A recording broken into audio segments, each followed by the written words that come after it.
That was good timing for that song to end. Good evening, my name is Robert, and I try things. Today I'm trying to catch up from the stream that I skipped yesterday. And we can hear me. I do see levels on my mic. Paige had some colleagues from other work locations in town, and we went out to dinner with them. So that's why I skipped yesterday's stream. Partially because I wanted a nice dinner on the company dime. And partially, that's mostly it. I just wanted dinner. Except I was disappointed by the mac and cheese, the barbecue mac and cheese at Iron Rail here in Topeka. It wasn't bad, but it was not great either. It just made me miss Radius mac and cheese in Emporia. If you ever find yourself in Emporia, Kansas, definitely check out Radius and Bobby D's Barbecue right across the street. There is no overlap in their menus, which is probably on purpose, especially on Radius's end, because I feel like Bobby D's has been there longer. Anyway, Radius has some really good mac and cheese and sandwiches, and then they have flatbreads, although they may call them pizzas. And it's a pretty good little microbrewery, too. In fact, you can only get their beer there or bars in town, I think. I don't think they distribute outside of Emporia. Anyway. There was something I wanted to talk about. I cannot remember what I was going to talk about besides missing the stream. What was the other thing? Oh, yeah, the thing that happened today. We had, I have finally decided, okay, I'm going to get started calling contractors and scheduling bids and things like that for getting down here turned into a master suite. And I know you're not supposed to use the term master anymore. There was and you may have seen it. No, maybe not. The focus was wrong. I know you're not supposed to use the word master anymore. It's a main suite, but it's just habit. Where over there would be the bed and what's it called? Dresser and whatever, accoutrement. And then starting about 4 feet this way would be a wall where we'd have bathrooms starting just about where you are. A little in front of the camera. Right about here. Bathroom going that way through that wall into the laundry room.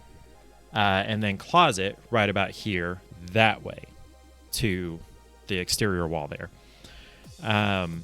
Because my brother, he visited last year right around this time. And he was down here. He's like, man, this is so much unused space. And your guys' bathroom upstairs is tiny. And instead of trying to switch and steal space from the bathrooms up there, because they're like back to back, instead of doing that, why don't you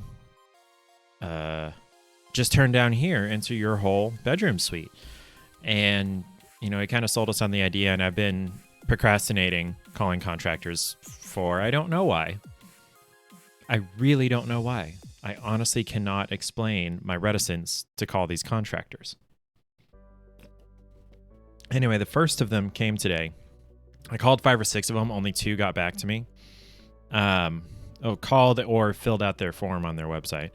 Only 2 got back to me. What was I saying? Anyway, one of them came today. And he was looking at the space and he was telling me, okay, because of code, we can't do this one particular thing. And because of, and this other particular thing. And, we may have to not have as much room out of the laundry room as we thought we would. And we can't put stuff in front of the electrical panel like we wanted to do with the washer and dryer, things like that. And it just occurred to me, if it's impossible to put a washer or anything in front of the electrical panel, excuse me, the next person that buys this house is going to need to know that.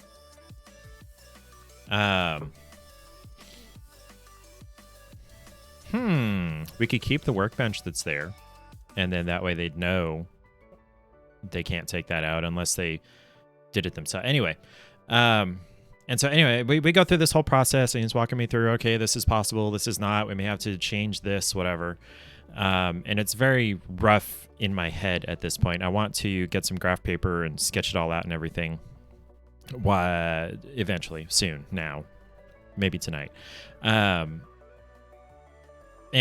I got to the point where, I said, yeah, I'm sorry. You're the first guy that's come through, so you're the one that has to tell us, these things are impossible, or this is code, or whatever. And like a switch flipped and his attitude changed. Like, I'm not the only person you're talking to about this. Fuck no, this is a $25,000 or more project. Like, you expect me not to get multiple bids on something this big? He mentioned, a full write out and planning and bid costs 20 hours of his time. I think that's a little bit of an exaggeration. But even it costs 5 hours of his time. That's a lot. And so I understand not wanting to invest all that time into something that you may not get the job for. Got that. But his attitude just all of a sudden was like, okay, I got to get out of here. I got to leave. You're wasting my time. If he's a contractor, he knows people get multiple bids on these things. Whatever. So hopefully the one that's coming on Tuesday will do better. Oh, I've still got ESO pulled up. I don't need that. There we go. So we're going to be playing Ring of Pain right here in a little bit. Yeah, hopefully the one that's coming on Tuesday, I think it's Tuesday, will do better. Looking forward to that. And so a couple of the problems that we came across with this project was I was not paying attention. This is my own fault. I thought we were going to have like a 4-foot deep, 6-foot wide shower. I thought we were going to have this real big shower. Come to find out, we can't have it 4 feet deep because there's a window in the way.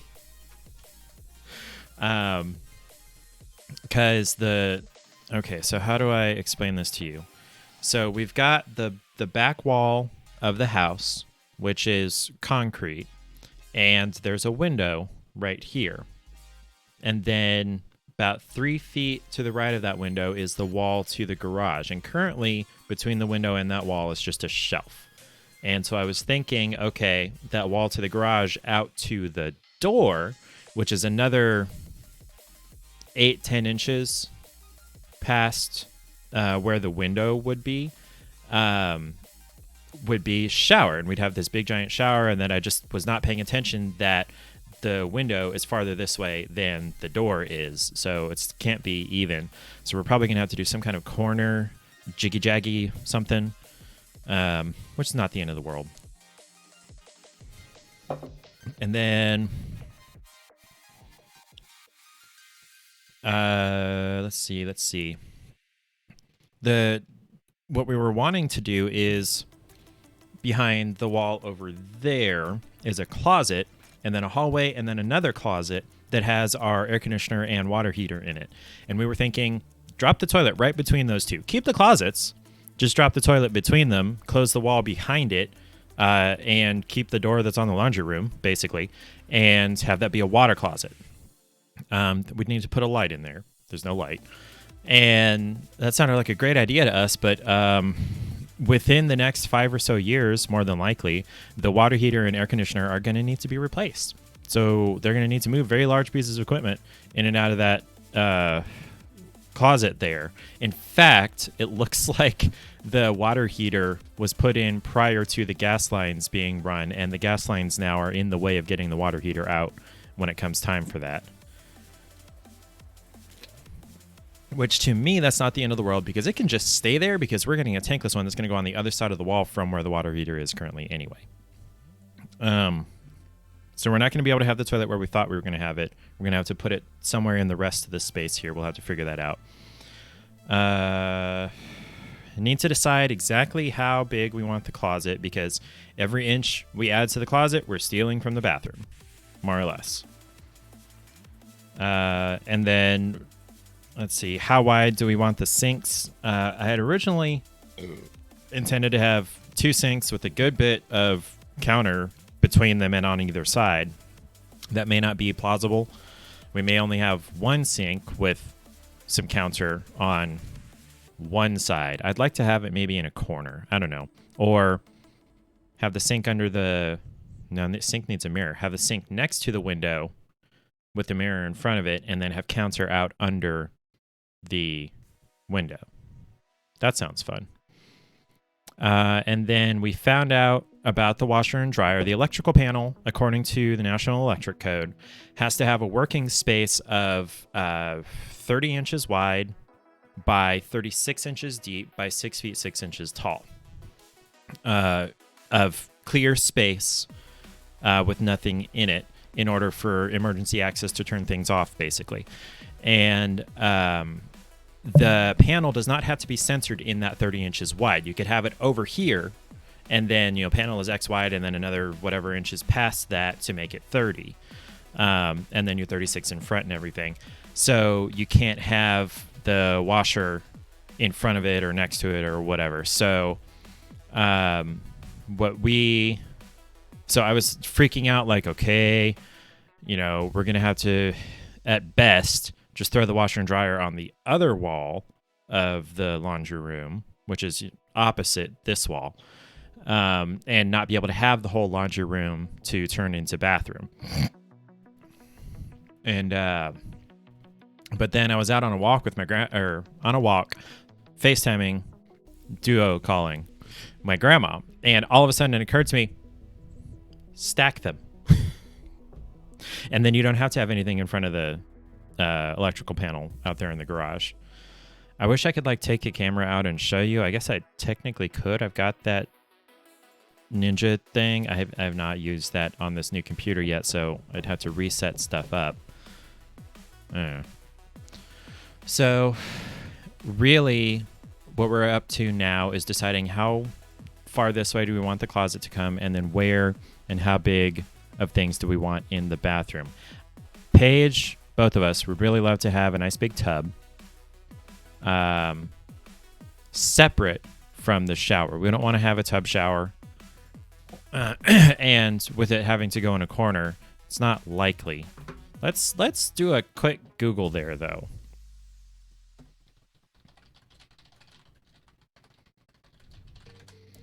And drag this over here. No, not shopping. I want images.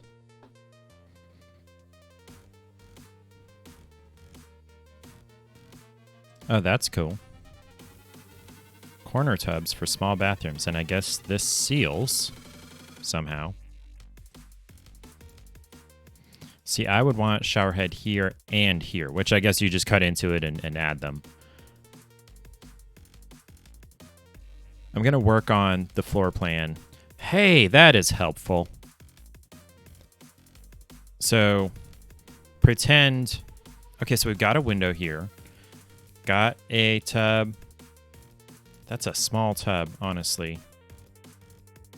And that is a small shower. No. So, okay. 1, 2, 3, 4, 5, 6, 7. Assuming these are 6 inches wide, that is 3.5 feet.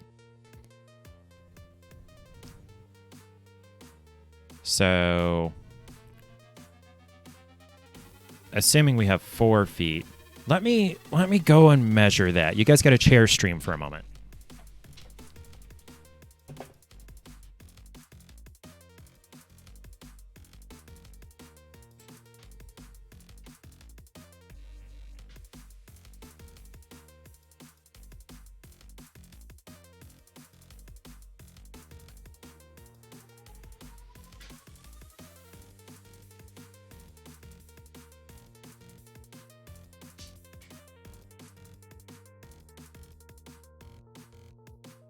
So yeah, we have right at 4 feet. And dang it, hold on.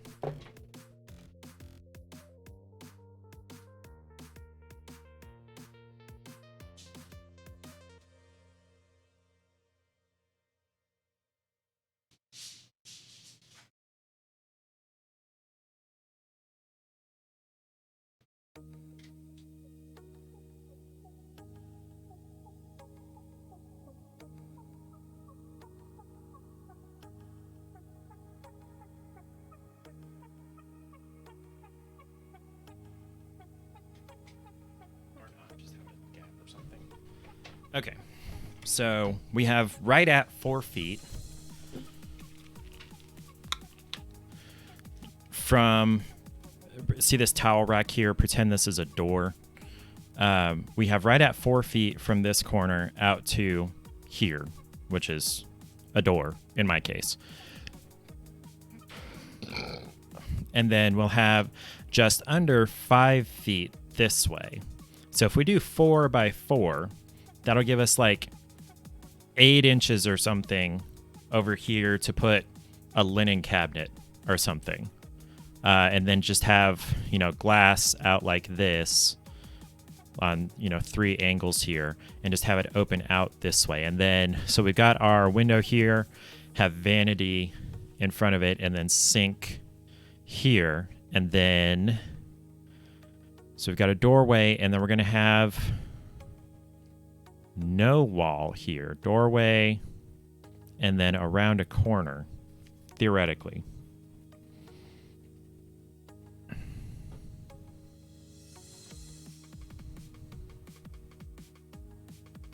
So we could have maybe tub here and then sink over here. And then some more storage over on this wall, which is going to be against where the closet is. That's a good option. I may need to change the category of the stream to, I don't know, art? Just chatting? Just chatting, because I really want to grab some graph paper and talk about this right now. I think I'm going to do that. Okay.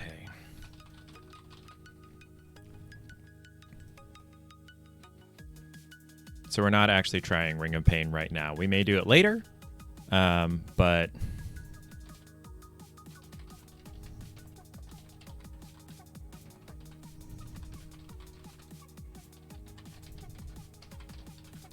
Okay. So... I'm going to be running around measuring stuff. I apologize. I'm not going to be on screen.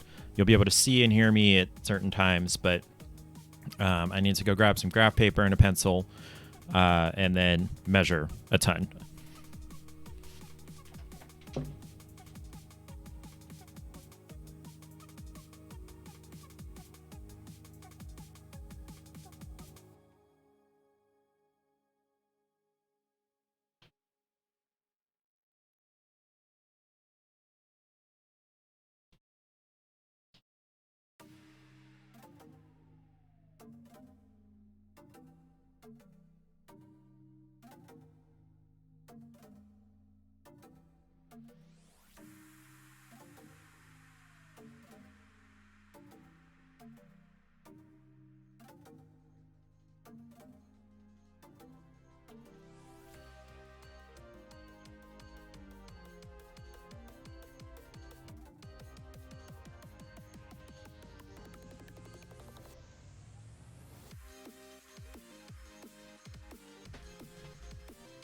So, I need a measurement across the room here, which is going to be fun to get.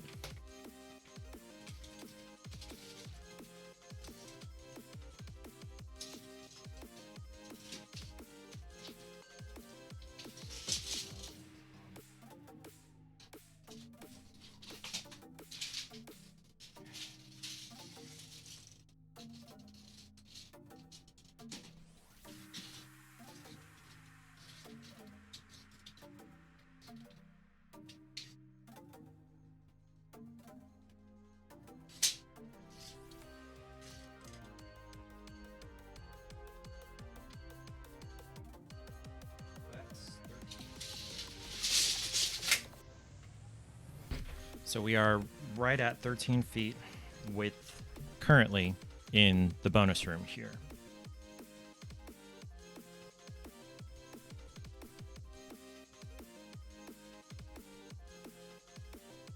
And then I remember it being something like 22 or something feet that way.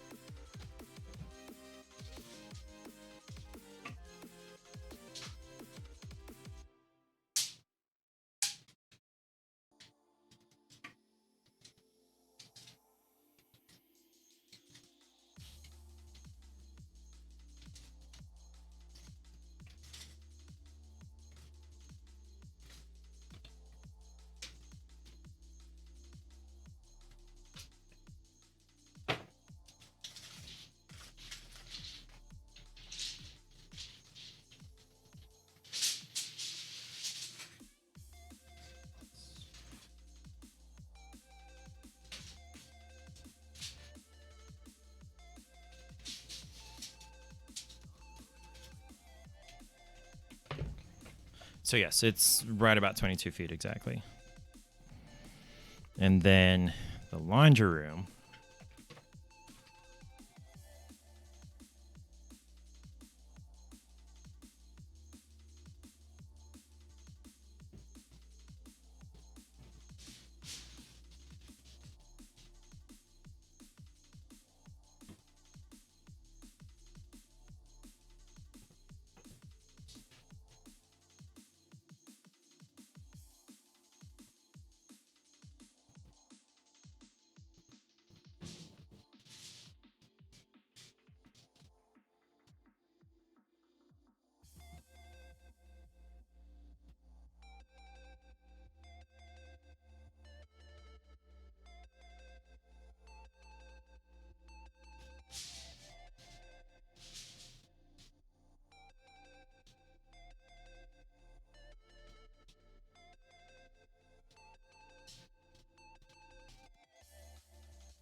Okay, so we've got 9 feet 2 inches by 4, 9.5.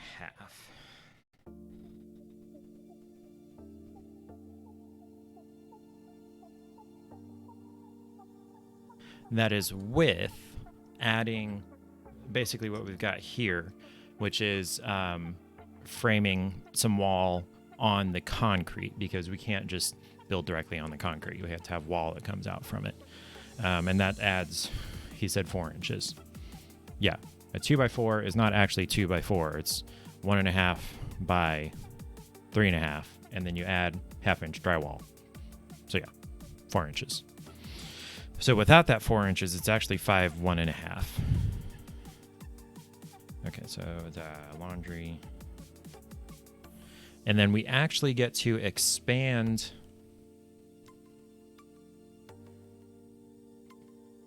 What's it called? We actually get to expand the bonus room another 2 feet that way over there, right about where this triangle is.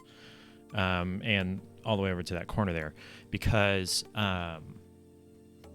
we're stealing that closet. So that's going to make it 15 wide by 22 long. And then, so that means we're stealing kind of 2 feet from the laundry room on the 9 foot 2 inch side. So that's going to make it 7. 7 feet 2 inches. So if each square on the graph paper here is 6 inches, I feel like I want to make it less than that, but 6 is an even thing to, yeah, because I won't be able to make that 1 inch. Let's see. So I would need 22. I would need 44 squares to do the length of this room. So how many do I have? 1, 2, 3, 4, 5, 6, 7, 8, 9, 10, 11, 12, 13, 14, 15, 16, 17, 18, 19, 20, 21, 22. I do not have long enough on one sheet of this. I may need to tape some sheets together. Do I have any tape down here? I don't. I may need to go steal from Paige's office. Or, nah, I know I've seen some tape elsewhere recently, but I don't know where. Okay. Okay. Let me go get the tape then.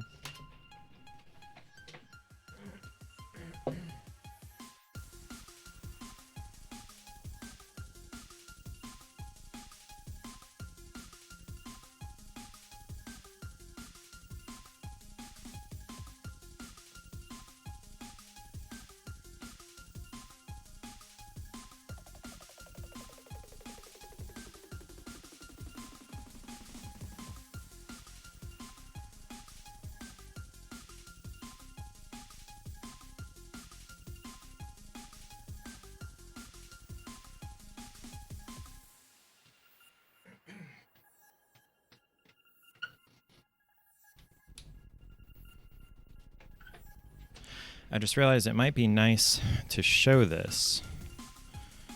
Let's see, I need capture card. There we go. So I'm going to do my best to make it so you can see what I'm working on.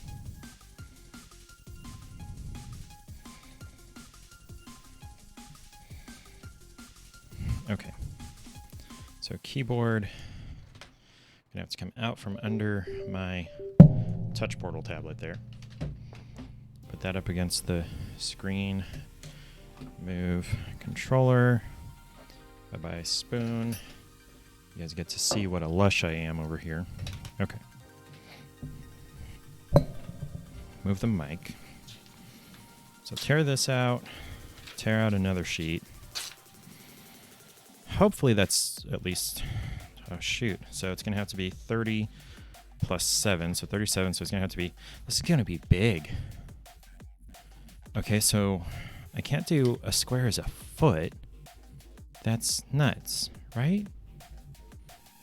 Yeah. Okay, so let's just tape this together to get started.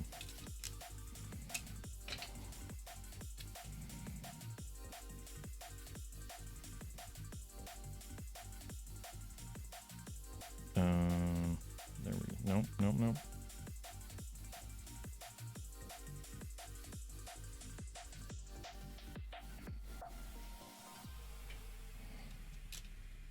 Oh, and you guys don't have the exposure to see what's going on here.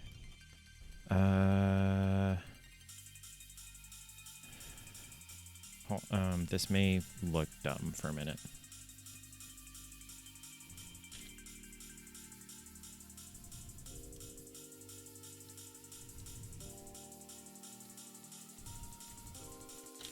Actually, I could just zoom in and fix the focus. Yeah, there you go. You got a grid to focus on. Okay, so you can see some of the grid here and all that. Okay.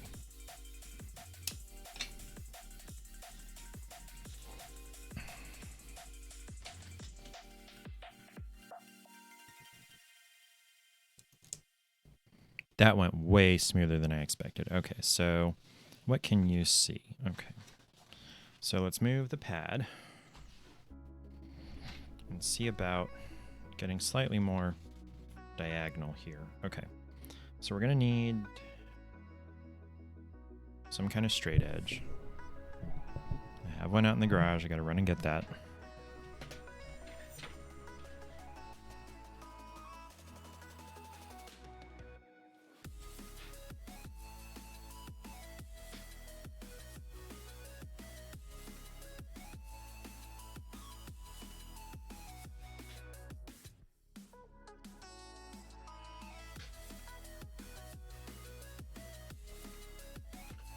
This is a square that the previous owner made and left behind. So I'm going to need 44 squares. And I'm going to start from 2 below where I've got the measurements written here. So I'm going to start from 2 down. 1, 2, okay, so we got 1. So from here, 1, 2, 3, 4, 5, 6, 7, 8. 9, 10, 11, 12, 13, 14, 15, 16, 17, 18, 19, 20, 21, 22. That's halfway. 23, 24, 25, 26, 27, 28, 29, 30, 31, 32, 33, 34, 35, 36, 37, 38, 39, 40, 41, 42, 43, 44. So we'll have to go like that. And then we need... Across here, we're going to need 15 plus 7 feet. So that's 32, right? So I'm going to have to tape some more onto here. Yeah, I am. Okay.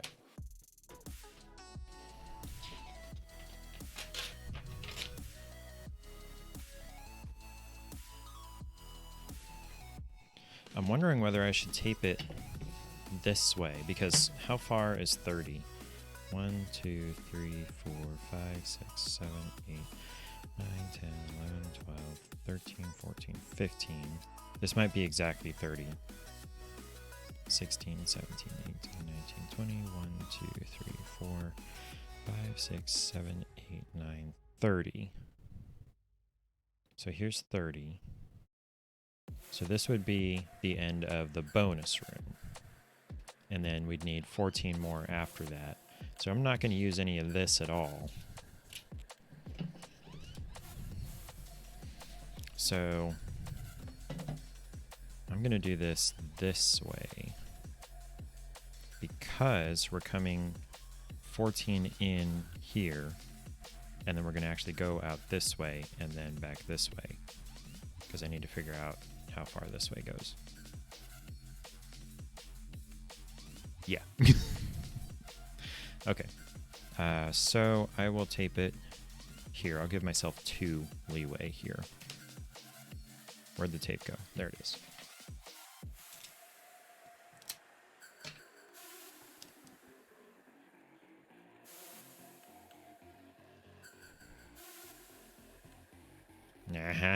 See, this is what I was expecting to happen before.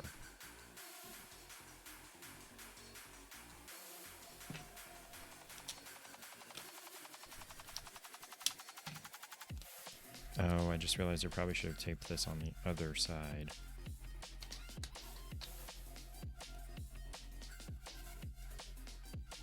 So that I can draw across where the tape is if I need to. Well, too late for that. Yeah, too late. So this is 30.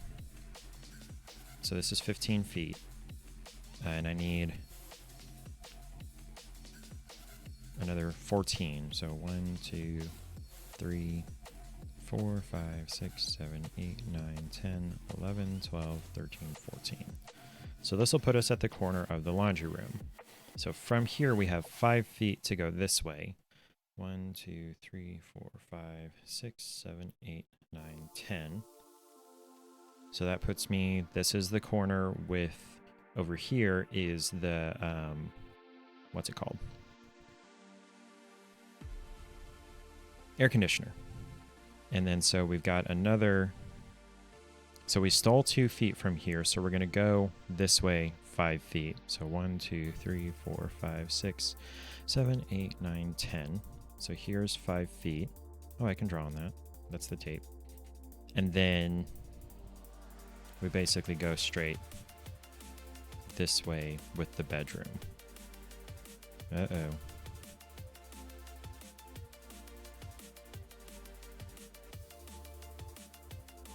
Shoot. Well, it's not that important. We're 1 over. So I'm just going to draw the line straight out this way. So, okay. Now there is a load-bearing wall. I got to figure out where exactly that is, but there is a load-bearing wall somewhere around here that's going to stick out 2 feet. So something like this. I'll measure exactly where it is. Yeah, let me turn this back on. There we go.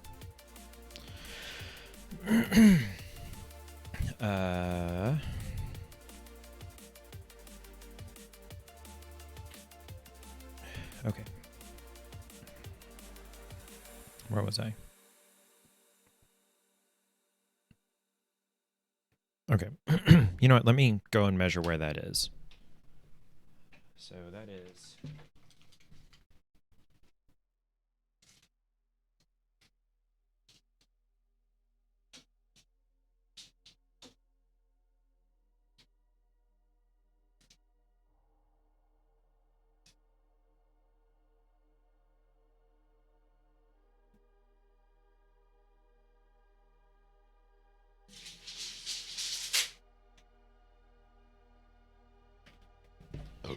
So that's at 11 feet 3 inches from this wall. So that's 22 count. 1, 2, 3, 6, 7, 8, 9, 10, 11, 12, 13, 14, 15, 16, 17, 18, 19, 20, 1, 2. So from here, it goes that way 2 feet. Good, you can see that. Good.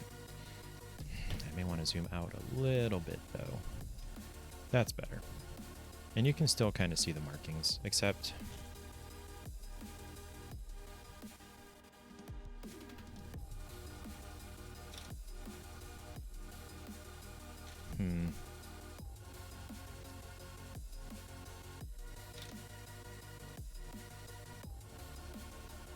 I'm trying to darken it down enough to where you can see the contrast. And this is a full stop. It doesn't look like anything has changed.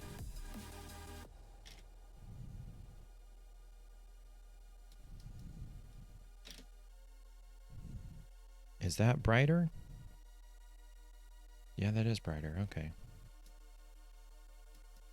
Yeah, and I can't change it while it's live.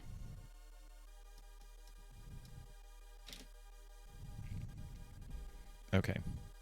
That's as dark as I want to make it. Okay. So let's draw some lines. So we've got this one.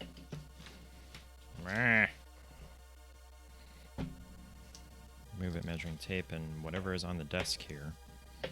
Okay.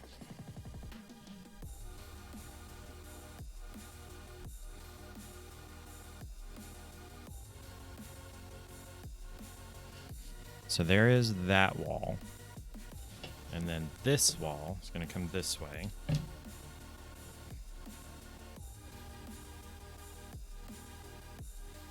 And it's going to go all the way across into the laundry room. And then I'm going to have to put in the windows and doors eventually. In fact, that was something I wanted to measure while I was up, but I'll do this first. Then we get here.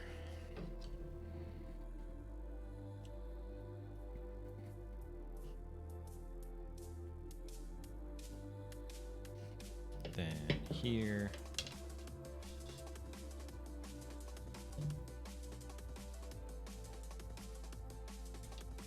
Then, oh, okay, so this needs to extend one more this way and not this way. Okay. Right? Yes. Because this was 30.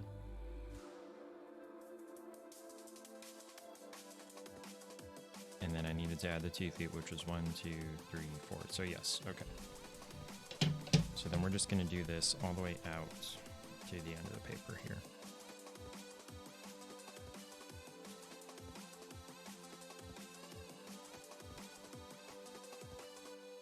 That's the wrong line, Robert.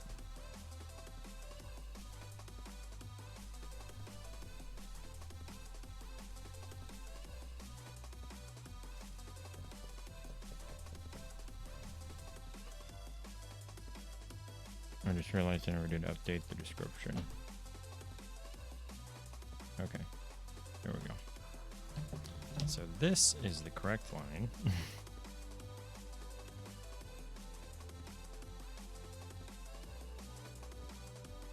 There we go, and then across here.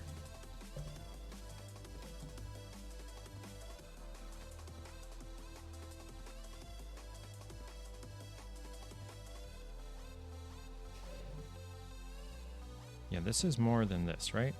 1, 2, 3, 4, 5, 6, 7. 1, 2, 3, 4, 5, 6. I was 1 row short. This is 43 rows long. I needed 44. Anyway. Okay. So then somewhere, actually right here, is a door. So I'm just going to throw that in.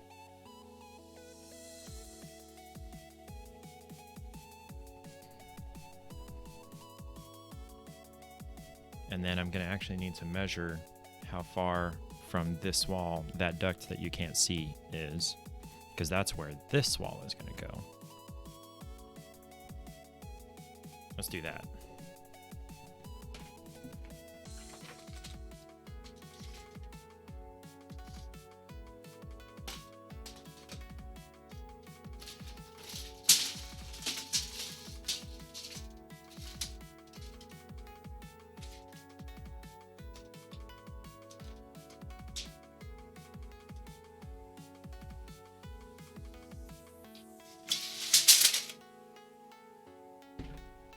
So that's 7.5 feet.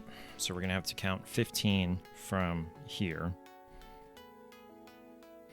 So 1, 2, 3, 4, 5, 6, 7, 8, 9, 10, 11, 12, 13, 14, 15.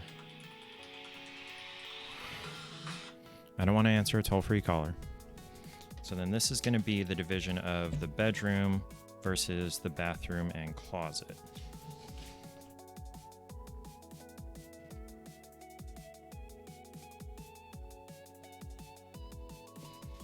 Now let me actually measure 6 feet from this wall and see how far out that is.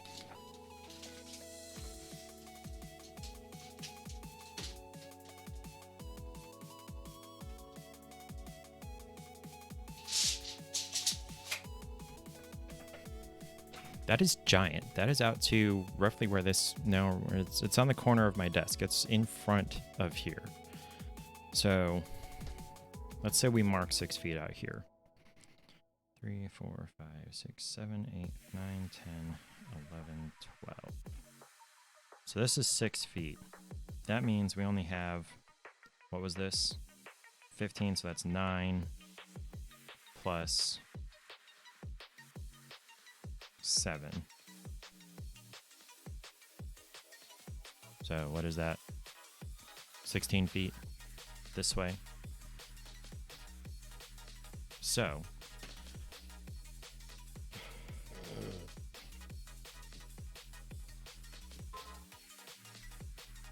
a new voicemail from AT&T. Stop calling me, AT&T. I have cell phone. I have internet.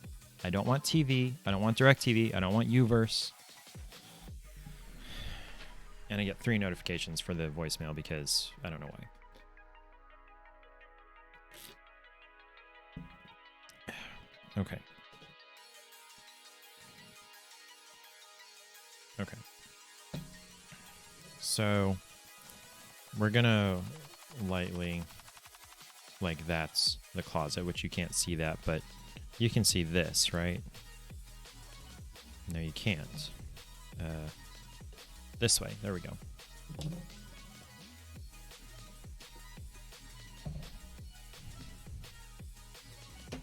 Headphones.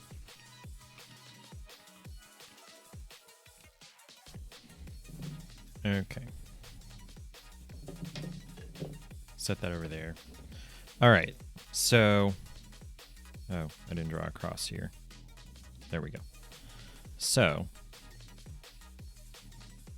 I need to go measure. No, I don't, because we're not worried about the bedroom because it's just going to be this roughly square here. And so, king bed, dresser, probably. Fireplace is over here. I need to probably sketch that out. And then this door, and then windows. And that's about it. We're not changing anything about the layout there. What we need to figure out is the shower and the everything. So let me go measure about this window here.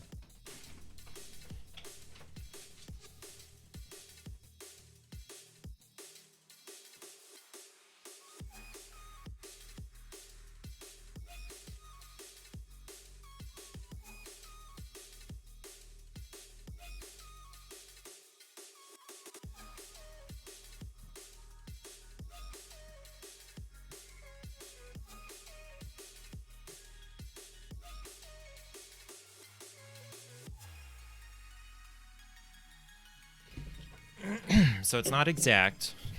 It's 37 and some inches from this wall. So we'll call that 3 feet. What happened? Okay. We'll call that 3 feet. So 1, 2, 3, 4, 5, 6.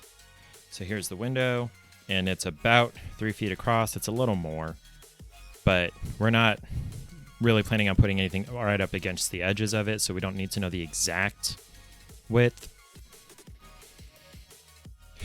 And that didn't seem like it's like right in the middle of the laundry room, but the laundry room had been out to here until we stole this. So, what is this going to be? Because this has to stay here. This is holding a steel I-beam that goes across this half of the house, basically, where the ducts are. All of this, basically. This is probably going to be some kind of storage. We'll have to figure that out. Yeah, just under that duct there is going to be storage. It might be... No, that would be much too small. I was going to say it might be a good place to put one of those like swing out TV mounts, but that would be like a 36-inch TV, which is not nearly big enough for that bedroom. So we'll have to figure that out at another time. So we don't have as much space here as I thought we would. I thought we could fit a tub over here, and it turns out we can't. That's only 2.5 feet. That's not nearly long enough for a tub. But we could do a tub this way, maybe. Let's assume a door is 3 feet wide, okay? And I love the idea of pocket doors. Let's assume a door is 3 feet wide. So anywhere along here, we could have a door. I'm thinking, so 1, 2, 3, 4, 5, 6. We don't need 3 feet deep of cabinets. We only need like 2 feet deep of cabinets. So pretend we have cabinets, and this is the wall, again, for the closet. Pretend we have cabinets coming out 2 feet from the closet along this entire wall. Okay? And then we've got 3 feet, 1, 2, 3, 4, 5, 6, for a door. That leaves us 2, 3 feet, 4 feet, 5 feet. That's a little short for a tub. So say we only had the cabinets out to, I don't know, in line with this wall, and we could move the door here, and it would come out 1, 2, 3 feet.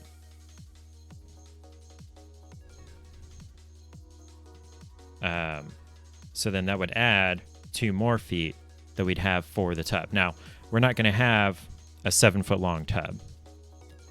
72 inches is 5 feet, isn't it? No, 60 inches. 72 inches is 6 feet, right? 6 times 6 is 6 times 12. 72. Yeah, because 5 times 12 is 60. Okay. So a 6-foot long tub. So that would give us... Oh, this is not perfectly aligned. Okay, so that's 1, 2, 3, 4, 5, 6. So yeah, that would be right up against the door if it was off of this wall by 2 feet. If we had cabinets there. If the closet is 6 feet wide here. How wide is this? 1, 2... hold on. 1, 2, 3, 4, 5... 6, 7.5 feet. So we could theoretically still steal... Well, we'd steal 2 feet if I wanted to have those cabinets along the whole length. And still have the door in front of them. And again, it's going to be a pocket door, so it doesn't matter which way. Yo, Matt!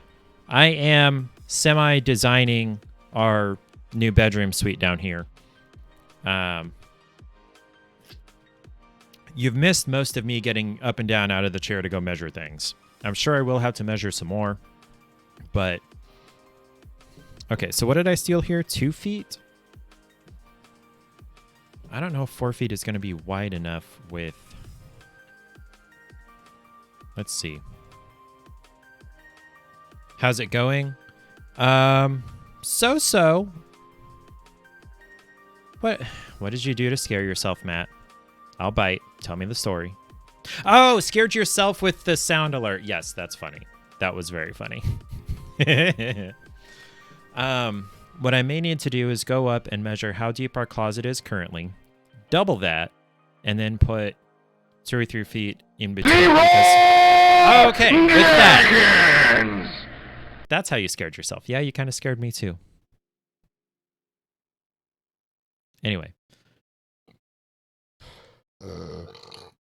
Excuse me. Because I'm thinking we're only going to do just 2 rods of clothes. So, okay. So like this is our closet area. Gonna do a rod here and a rod here of clothes to hang, and then probably drawers underneath them. And so if that's 7.5 feet long on both of these, that is plenty of room for a lot of clothes. And then maybe like shelves above them. And then a door is only 3 feet wide. So that could be pretty deep. But I do need to go measure exactly how deep our closet is upstairs, just as a reference. Because I would need to have that on either side of the door. That's what I need to find it. Hey! That one didn't scare me. That one's not quite so jarring. Let me be right back while I measure the depth of the closet.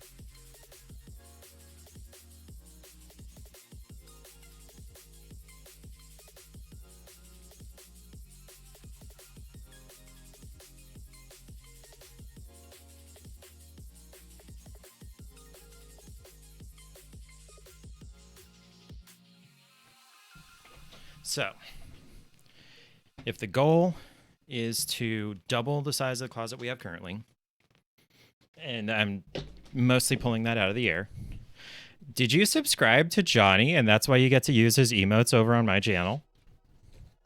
What happened to the music? Oh, it's just very quiet. Okay. Where was I? Okay, so if we want our closet to be... You got a free sub. Oh, hey, cool. You got gifted one.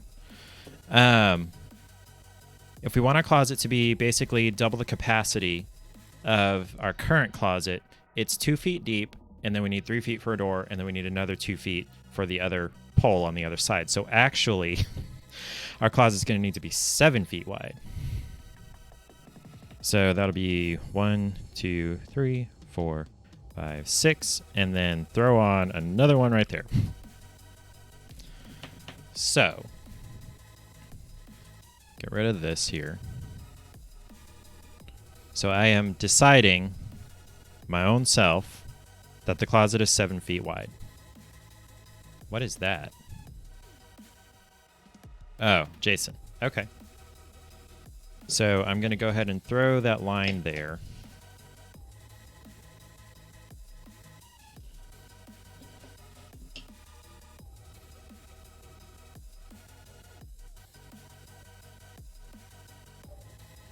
So that's the closet wall, and then 2 feet in, we've got door, and then 1, 2, 3 feet wide, and then... Okay. So, if our tub is 6 feet long, so that's 1, 2, 3, 4, 5, 6 feet, and I want to have at least 6 inches or a foot past the tub, and we got 1, 2, 3. So our door into the bathroom is going to have to go right here if the tub is going here. Now this is definitely going to be the door into the closet. Okay. Closet. So the window, shower. Okay, so we're going to come out 1, 2, 3, 4 feet for the shower. And then 1, 2, 3, 4 feet here. And these are going to kind of come across here, but not really. We're going to do like a 3-sided dealio here. How much space does that give me? So that's 1, 2, 3, 4 feet. So if I cut... How wide would the door need to be into the shower? That's a question. How wide am I?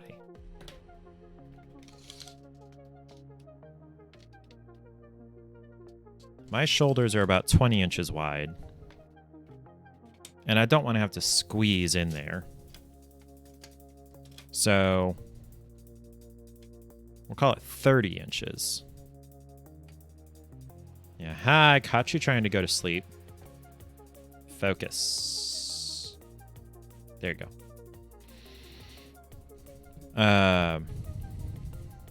So we'll call it 30 inches wide.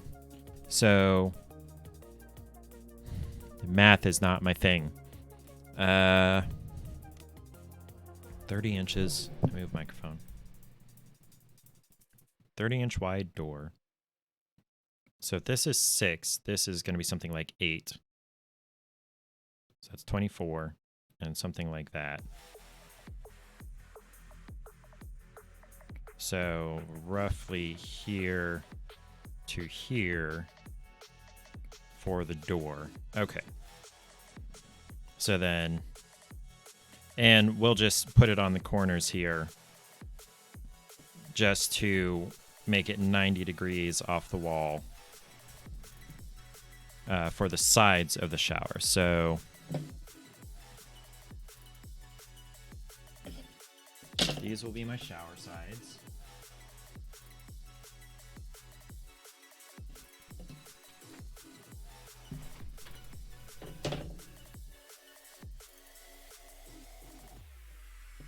So the sides of the shower will come 2 feet off the wall, and then we'll have door here that opens. This is like 3 feet.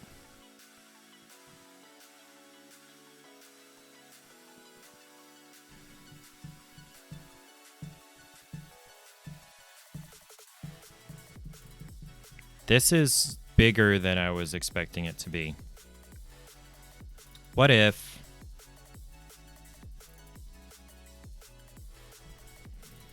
instead of having the shower all the way out here, so this is 4 feet, make that 3 feet, and then go all the way to this corner here. But then we'd have to have wall here for the shower shower head to come out of. I don't want to do that. Yeah, no cat up there currently.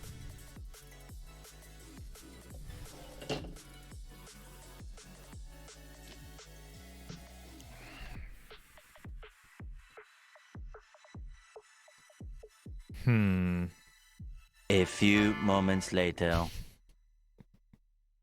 Yeah, that's kind of what this is like.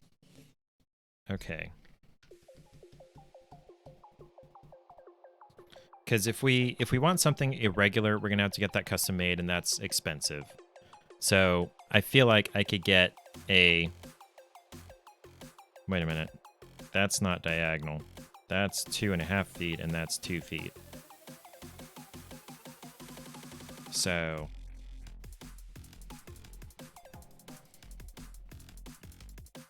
what if I make both of these 2.5 feet? How far is this?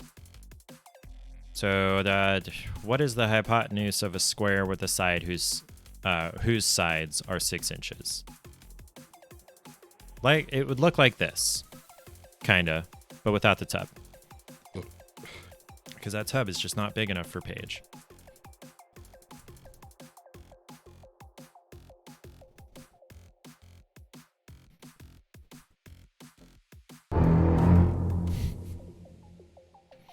Okay. So what is that? So on an isosceles triangle, a squared plus b squared equals c squared. So I do not have a calculator button anymore. That is so long. There it is. No, hold on. There we go. No, move over there. Okay, so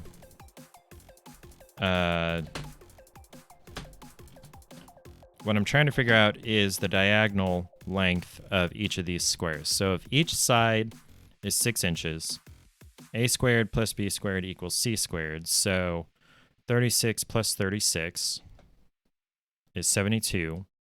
And then the square root of 72. Hey, Google, what is the square root of 72? The square root of 72 is approximately 8.49. 8.5 inches. Okay, so 8.5 times 3. The answer is 1.5.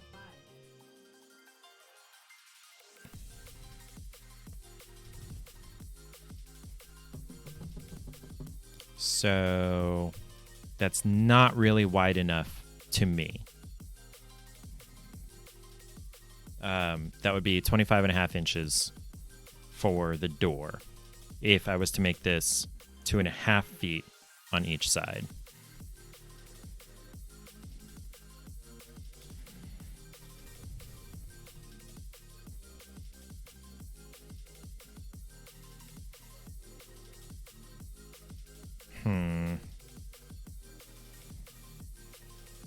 So if I made it 2 feet on either side, that's 1, 2, 3, 4 times 8.5, which is 30 something.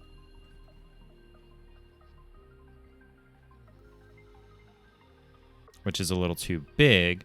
It would look a lot like this one here on the right. It would look a lot like this. It'd be a narrower door in with some extra stuff. And then it would be 2 feet here and 2 feet here.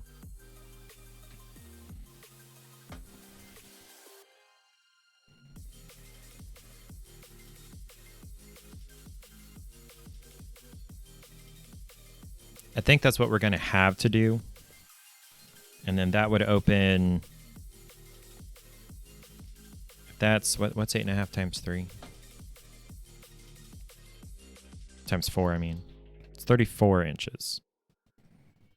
So... if this opened inward, it would end up hitting here, theoretically. So if it opened outward, it would end up hitting the window. So maybe we need to scrap this idea of shower over here. Maybe what we need to do is do tub over here and shower elsewhere. Oh, you can't see that. There we go. So maybe we need to scrap...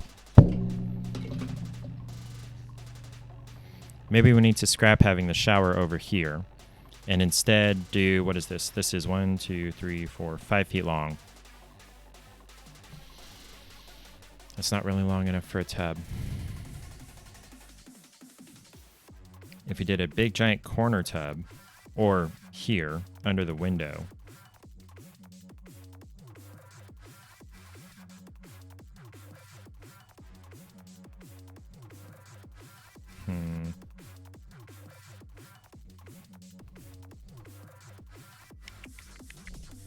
Okay. So I guess we'll have to work on the assumption that shower is not going here anymore. So we've got a door.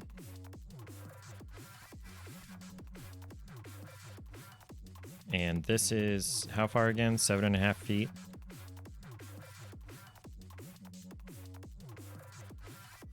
So what if we had shower starting immediately on this side of the window? 1, 2, 3, 4. No, because then that would just be wasting all of this space. How long is 4 feet anyway?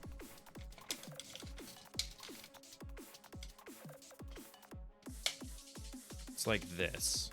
That's really big.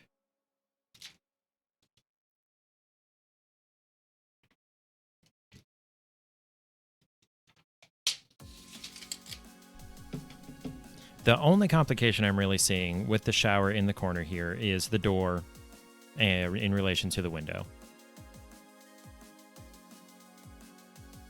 Hey, Composto!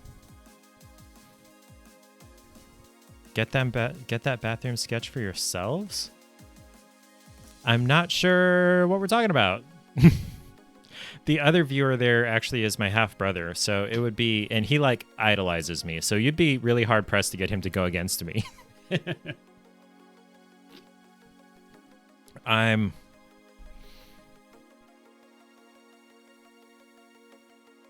Yeah, okay, so I'm a little lost. So the tentative plan right now is, okay, so this is the area of the bathroom, this L shape, because the wall for the bathroom and the closet has to go here because that's where this stupid duct that sticks out of the ceiling is, and we can't push that up and we can't move it anywhere. So the wall is going to go here. And if we want closet with double the space that we have currently, including space to walk in between the sides, it has to come out from that wall, this one, 7 feet. Because the closet space that we have currently is 2 feet deep, and then we need a 3-foot door, and then another 2 feet deep.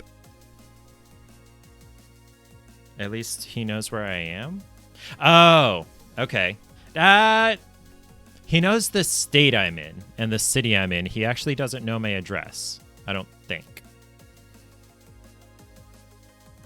By the way, Matt, I'm going to be there for Thanksgiving. At Nana's. So this has to be 7 feet wide because I am not compromising on that. So that gives us, this space to work with. Assuming a 3-foot wide door here, that gives us 6 feet to put a tub in, and that is perfect. And then this is 2.5 feet wide. It could potentially stick out past this wall a little bit if we needed to make it 3 feet wide. It depends on what kind of tub we find, but 6 feet long is great. What is that? 2.5. So tub to me can ideally go here, unless, let's see. So diagonal room. I don't really want a corner tub though. I kind of want a freestanding tub, honestly. That's something I could talk about with Paige. Let me run up and get a knee-jerk reaction from her about whether she'd want a corner tub or a freestanding tub, if they were the same length. Did you walk in on us designing a master bathroom? Is this stream how YouTube video call? No, this is just me. So my wife and I moved into this house just over a year ago, and our current master bathroom is tiny. It's got like a 2.5 by 2.5 shower stall and a sink and a toilet and room to walk between them. That's it. And so I finally got the process started to call some contractors, had one in here today talking about what could and couldn't be done and everything. Ariel, hi. Uwu. You're about the only time I will say uwu. So I had the first contractor come in today, and we were talking about what could and couldn't be done and the spaces and everything. And it occurred to me that I really need to just draw this out and figure out what we're working with in the area and everything. And so that's what I'm doing, basically. I was going to play a game, and then I decided no, because I'm the streamer and I can do what I want. Thank you for hanging out, though, Composto. So, but the basic plan here, by the way, Composto, is we've got this giant room here that's 13 feet wide by 22 feet long. And we're going to knock down this wall here and extend a third of this room-ish, another 7 feet that way. Okay? And so that is how we ended up at this shape here. So over here, this is our 22-foot length, and then this was our 13 up to here, and then, or no, up to here, sorry. Hold on. I may have miscounted. No, I didn't. This was our 13 up to here. Right? Hold on. I may have miscounted. So this is 7, 8, 9, 10, 11, 12, 13.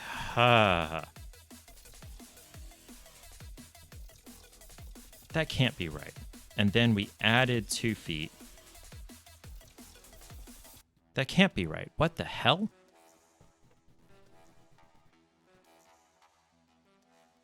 Dang, I may have less space than I thought.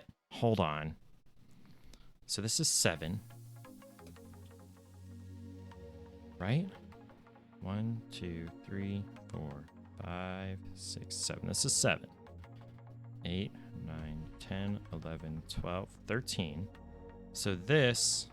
Did I measure that wrong? No. Okay, it's because I stole some stuff. So this is 13 and... Okay. So yes. What? Okay, so I did measure some stuff wrong. So this was the original, and then I'm basically calling it stealing 2 feet from the laundry room to get over here to 15, because there's a closet that we're going to push that way as well, and it's about 2 feet deep. Okay, so this wall actually needs to get moved over to here. Damn. Okay. Okay.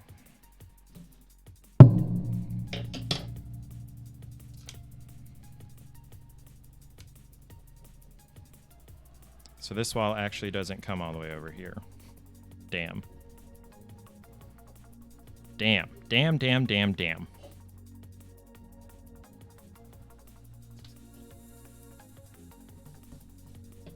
Damn.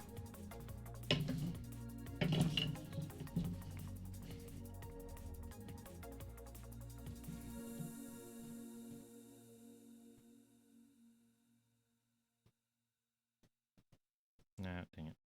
Don't go around my finger. Okay. And then all of this needs to shift that way too. Damn. Okay.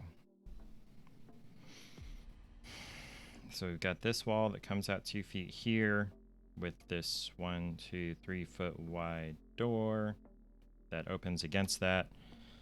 And then we've got what I thought was, okay, dang. Okay. So then we come this way another 7 feet. 1, 2, 3, 4, 5, 6. Oh, that part's right. And then we've got this wall over to here. Okay.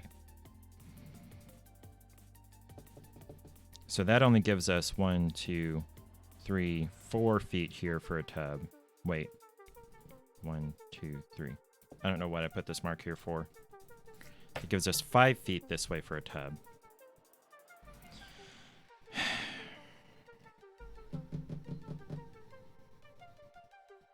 I'm glad I noticed that now instead of later. Earlier is better. So...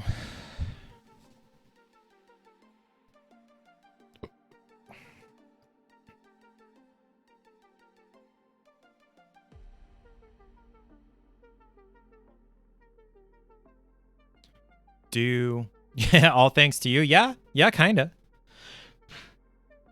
So, an option that just occurred to me is if I still want to double the available space for the closet, I might not get to.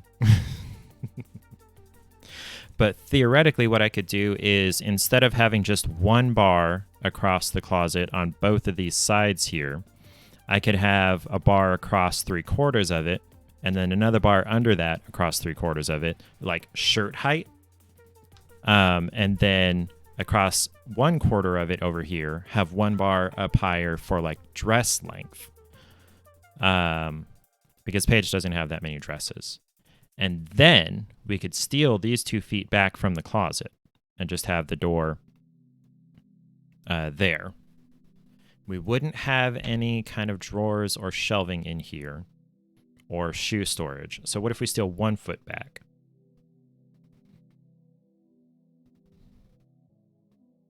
That would give us an additional, this would get us back to 1, 2, 3, 4, 5, 6 feet for our tub. And actually this opens up 1, 2, 3 feet for a sink, where I was only going to have 1 foot here. So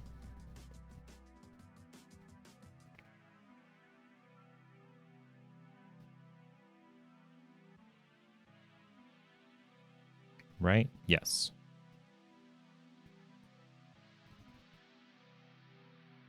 And this is assuming 3-foot wide doors, which with trim, that basically is the case. It's like 35 and a half. Don't go to sleep on me, damn it. Okay. So sink could go here. And maybe, let's see, that's 1, 2. Could make that 3. How wide do tubs get?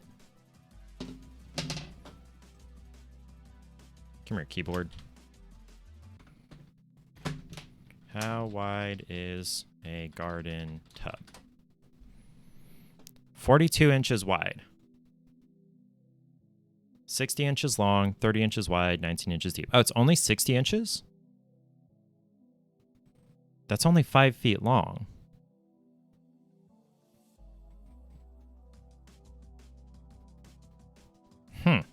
They can reach up to 70 inches long. You pay more, obviously. Okay. But typically, they're only 5 feet long and 42 inches wide, which is almost 4 feet. Really?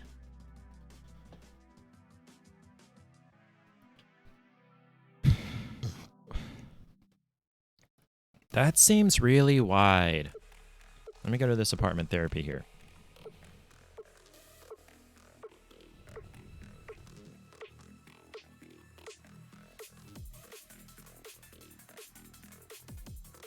$42 wide. That garden tub there, hold on, you can't see this. This garden tub right here in this article is not 42 inches wide. That's like 24 inches wide. That's like half that. Garden tub is a deep soaking tub. Historically, it was placed outdoors and near a window so that views could be enjoyed during a bath. Adding that some people use the term for a tub surrounded by windows that are blah, blah, blah, blah. Dimensions. That is not 42 inches wide.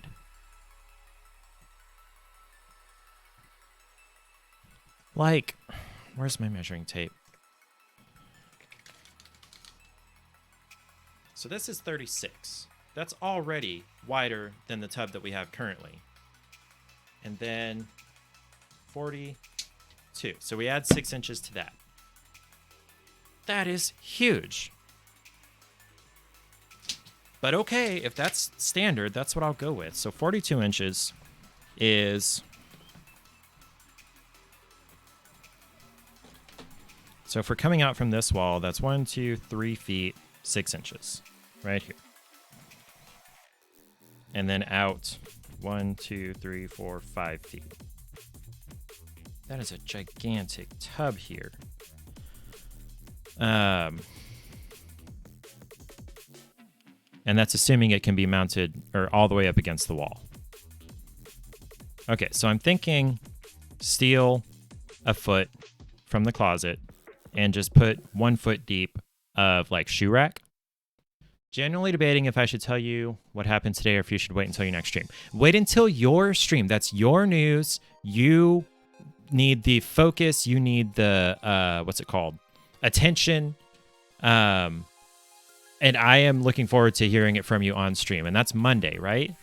What time-ish?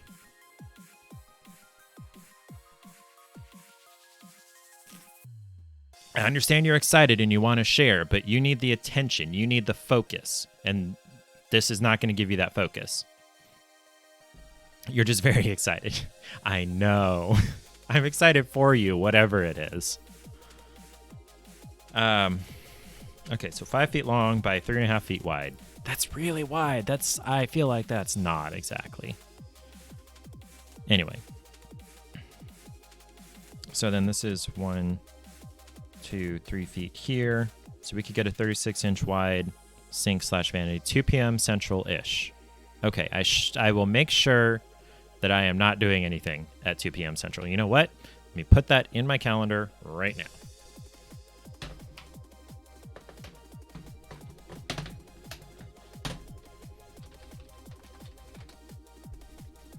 I'm not going to show you guys my whole calendar because you don't need to know what I'm doing all the time. Monday. Okay, I don't currently have anything scheduled. Okay. Ariel's exciting stream. Exciting news stream. Okay.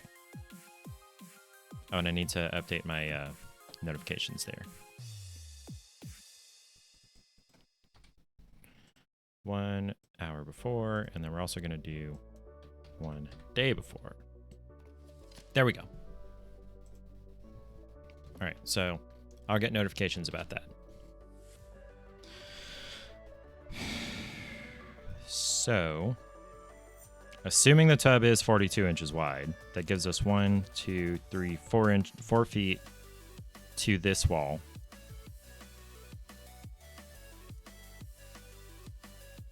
It doesn't have to be a garden tub, just a big tub.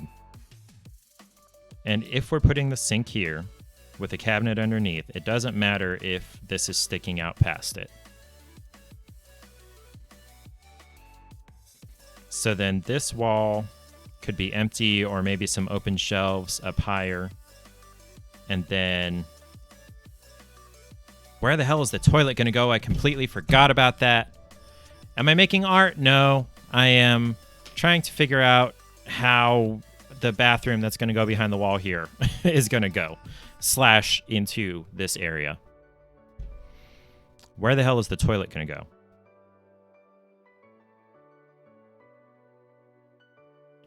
Damn it.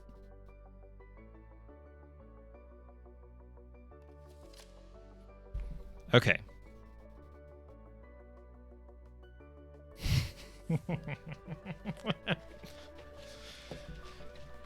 You consider me a good friend, so you thought you'd offer to tell me if I wanted to hear. I do want to hear, Ariel, but I want it to be where you, like, I appreciate you wanting to tell me, but I want it to be where we can all be excited all at once for you. Food from the oven? Yeah. I baked some garden casserole today. It was good. Okay, so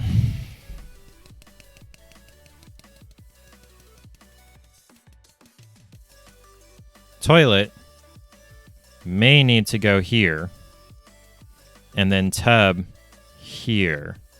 So again, 42 inches wide, 1, 2, 3.5 feet, and then 1, 2, 3, 4, 5 feet long. So tub, I'm just going to do a light curve there. So we'd have to like weave around the toilet and around the sink to get to the shower. So instead, what if...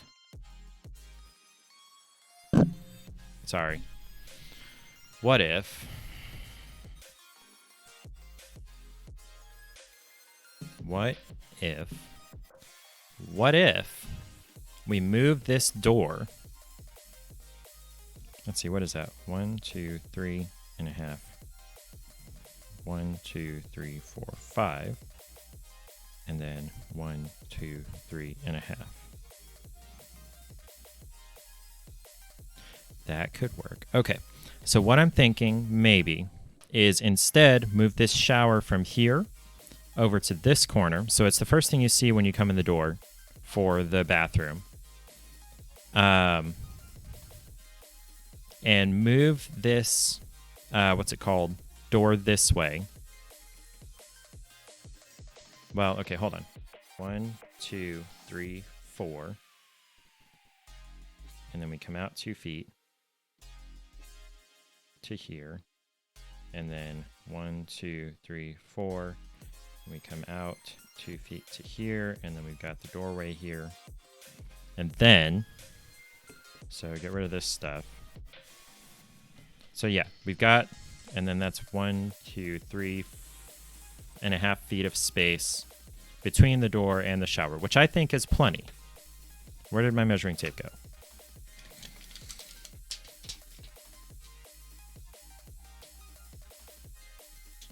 Yeah, because that's 49. No, I need 42. There it is. So so between me and something when I walk in a room, is that far enough? I would think so.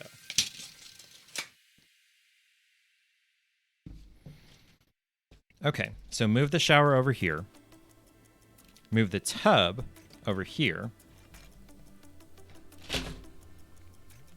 Oh, I pulled the, what's it called? Tablet forward.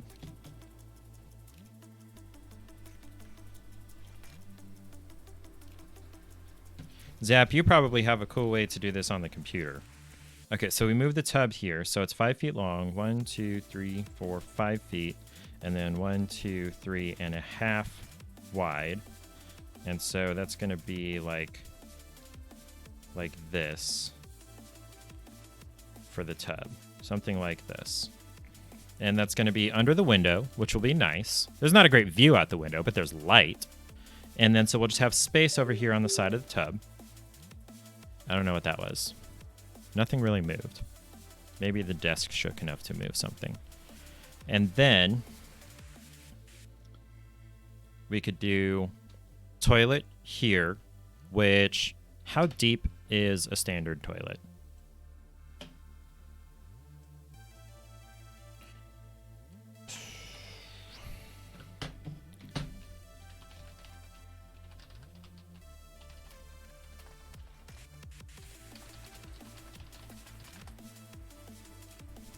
Standard toilet dimensions are typically between 28 to 30 inches deep, roughly 20 inches wide, and between 27 and 32 inches high, and have a rough-in between 10 and 14 inches. I don't remember what a rough-in is. What is a toilet rough-in?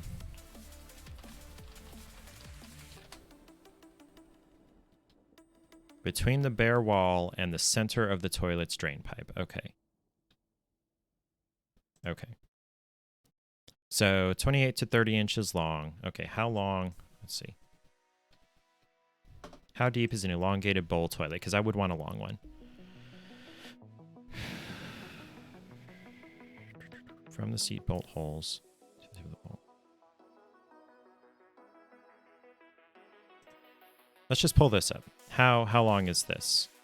28.25 inches. That's not a long one, so we'll add 2-ish inches to that. What's this? 22 to 29 inches. So we'll call it 30 inches. 30 inches. And that includes the tank. 30 inches includes the tank. Okay. So, I don't know why I keep closing Chrome. I'll keep it over here. So 30 inches for the depth of the toilet, and then something like 15 inches wide. So 30 inches is 2 feet, 2.5 feet. 2.5 feet. And then, what was the width? Dang it.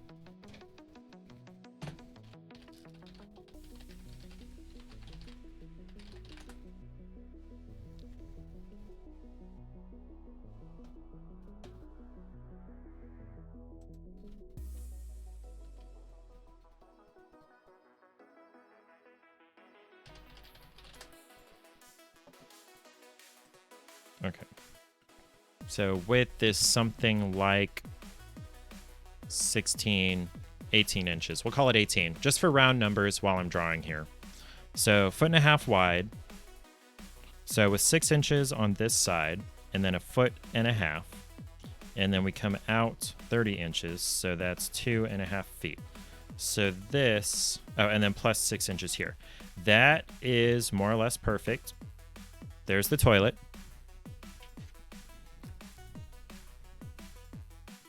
And that would be facing the door, unfortunately. Yeah. Let me get rid of this mark here. That's confusing me. And I'm just making a big mess here.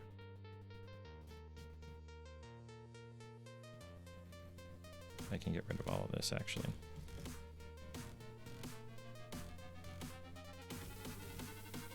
Okay. And so we just have nothing here. Shower. Sink. Yeah. Okay, so this is shaping up. So toilet facing this way.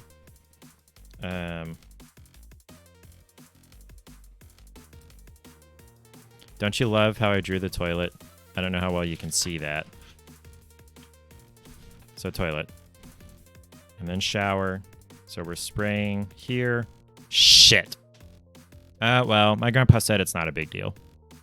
Spraying 2 sides of the shower here. Door that opens this way. Probably almost hitting the toilet, if we're honest. So that's going to be 3 feet wide, right? Hey, Google, what's 8.5 times 4? The answer is 34. 34 inches, so almost 3 feet. Okay, and then, so we could have a sink kind of anywhere along here. So that's 1, 2, 3, like 4 feet. We could have a sink and vanity here. That doesn't really leave us any storage in the laundry room. Except for what would be like over the toilet.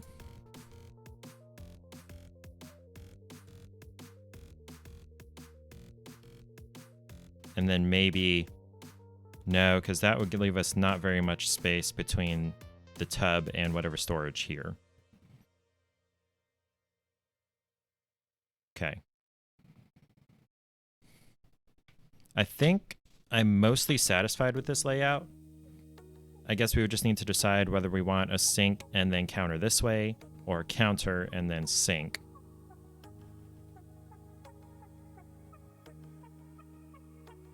Yeah, that would not leave us with very much storage in the bathroom.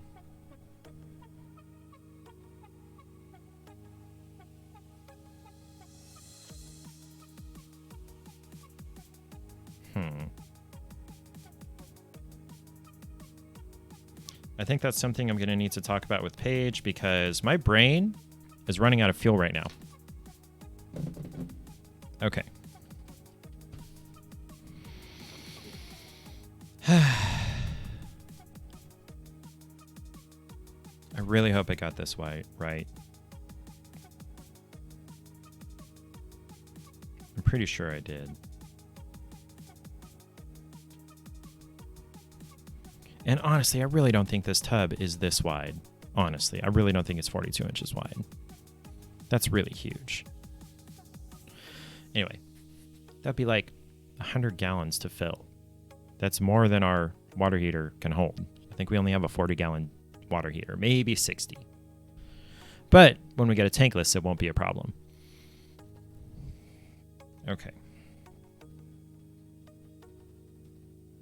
Okay, so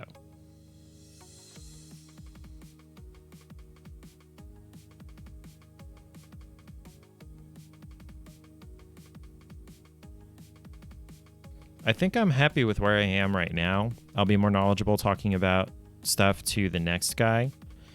If absolutely necessary, we could steal a foot from the closet and not have 2 rods for hanging stuff.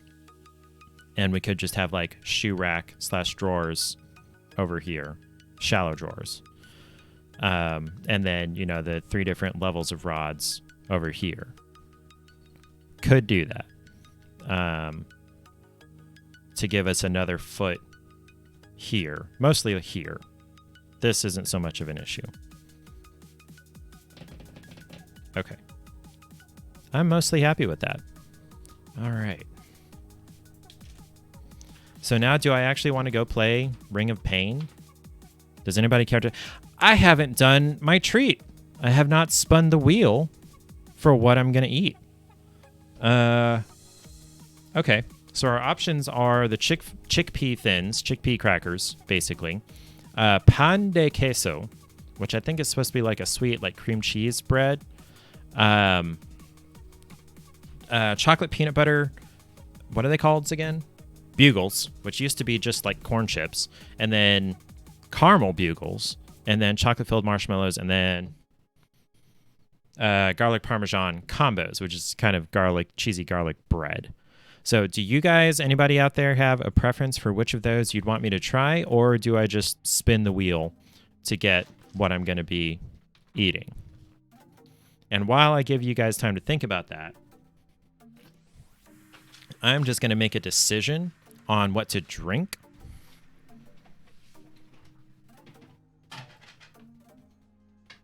which is going to be this Nitro Pepsi. Smooth, creamy, easy to drink, which you're not going to be able to see for the light. Nitro Pepsi. So instead of carbonated, it's nitro-aided. 16-ounce can. Chill can. Pour hard. Admire and enjoy. I'd have to go get a glass. Awesome. Can't decide. Okay. I mean, that's what the wheel's for, in case nobody can decide. Okay. I'm going to put this on the floor over here. Hopefully I don't roll over it. Have to redo all that work. You've had the Nitro Pepsi before. It's a little weird.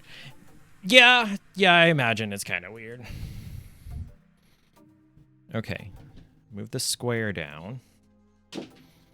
And set measuring tape over there. Okay, now I can see a little bit better. Or I feel a little bit better. Okay, so pour hard. So this is 16 ounces. So I need to go get smaller bubbles, smoother taste. Splats you missed me drawing a shitty toilet. Hold on. Outline of a toilet. Where is it? You can't see that. So, you see... Hold on. There we go. The thing that kind of looks like a head, that's my outline of a toilet. Welcome back, Splats. So, Splats, pop quiz. Should I have... Oh, boy. Okay, real quick. Pop quiz. Should I have chickpea crackers, pan de queso, chocolate peanut butter bugles, caramel bugles, garlic parmesan combos, or chocolate-filled marshmallows? Okay, so you went to the state fair and your stomach just said, hey, you know that greasy food you ate? I'm just going to eat it. No. Whatever the queso one was. Pan de queso. Okay. That's kind of I actually don't know what to expect, but pan is bread, queso is cheese. I'm expecting it's kind of a sweet thing because it was with a bunch of sweet stuff by the checkouts at the, what's it called? Gas station. So let's go ahead and do that. Yeah, cheese bread. But like, what kind of cheese? We'll figure it out.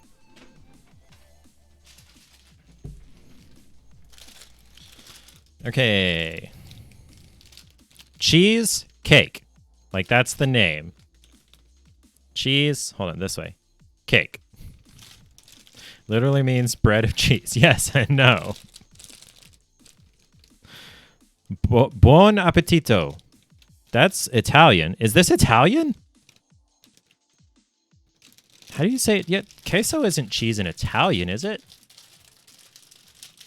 Okay, whatever. Hopefully this doesn't suck. It's probably not going to, but it did come from a gas station. So just letting you know. Oh, it smells sweet. That smells super sweet. That smells like a muffin. Like those cheap little kids muffins, you see? Nah, fam, not doing that. Oh. Zap, my stream is not safe for work. My stream is not PG-13, so you could be more explicit if you want. Okay.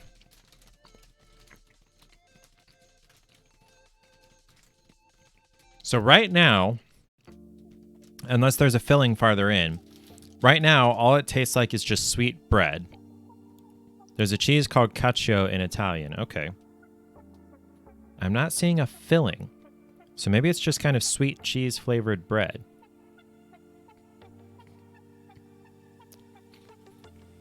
It's good.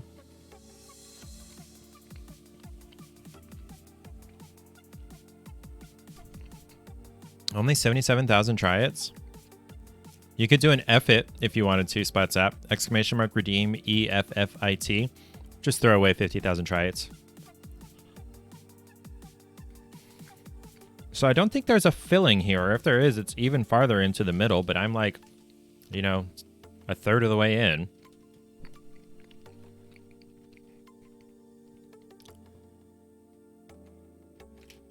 Let's see. Is there actually any filling? No, there's not. So this is literally just sweet cheese bread. But I don't know what kind of cheese. Right now, it just tastes like a muffin, like a cupcake.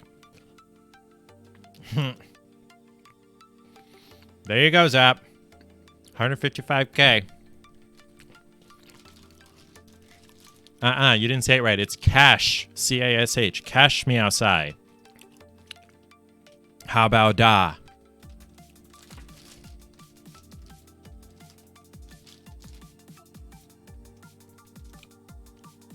Anyway, this is good. There's no cheese in it. I'm assuming it's one of the ingredients in making it. And I don't know, it just tastes like a muffin. All right, I gotta go get a big glass for my Nitro Pepsi. I'll be right back. Cheese in it? No cheese in it. Yeah! I made the shot. I made the shot. I made the shot. 4 shot. Good job, shot. And it's raffle time. Exclamation mark join to win up to 5,000 try-its. So we're going to add points for shot. There you go. There we go. Shot has his 2,000 additional points now. Start Katakana War. I feel like I have good momentum now. And I do want to spend more time on Japanese moving forward.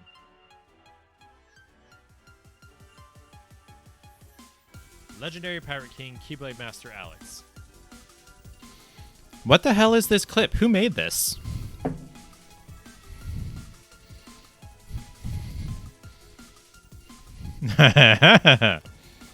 Oh, sorry. What the heck was that clip? Was that all the same clip? That was really long. I don't know what the point was. Paige gave me chocolate. Rank 4. I wonder who number 2 and 3 are. I feel like Princess is up there. Okay, so I got my nice frosted, frozen radius glass. Top space points. Oh boy. Pour hard.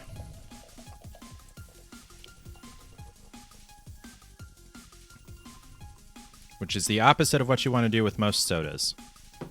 Look at that head. That looks like a nice stout, but it's Pepsi.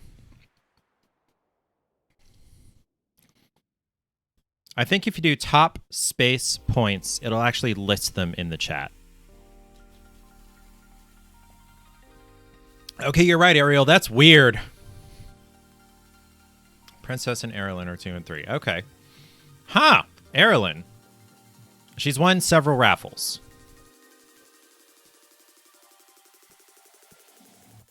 That is kind of weird. It's kind of like semi-flat Pepsi. Pepsi, this was not the greatest idea. Sorry.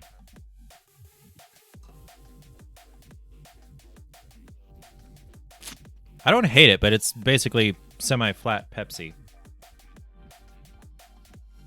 It feels like there's something at the bottom of the can here, and I feel like it's something to do with the nitro. I feel like there's some kind of, like plastic doodad, and there's a hole. So maybe the nitro only gets released once you pop the can?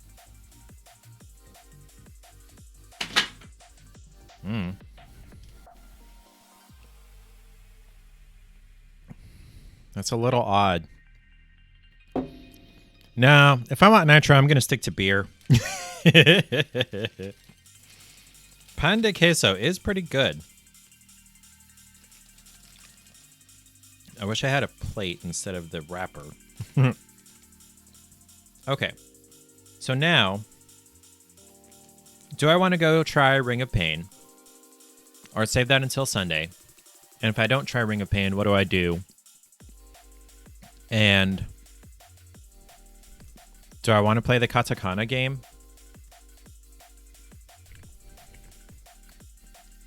Should I save that for Sunday?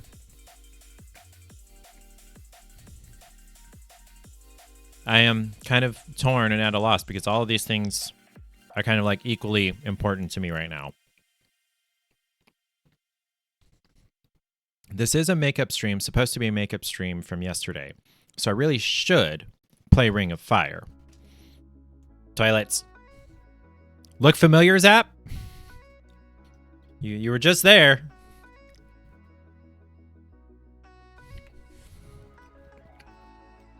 Do the game. Okay. There we go. Ariel convinced me. Let's do the Ring of Fire. Where is it? Or Ring of Pain. Excuse me.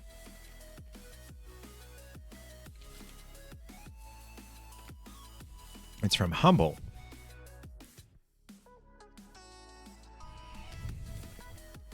It's Australian.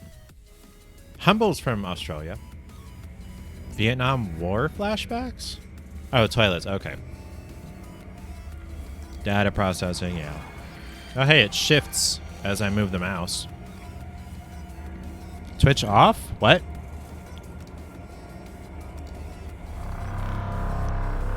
Twitch extension guide?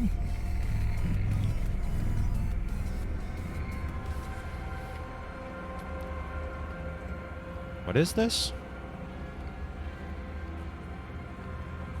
Oh, you guys get to do stuff with the extension. Okay.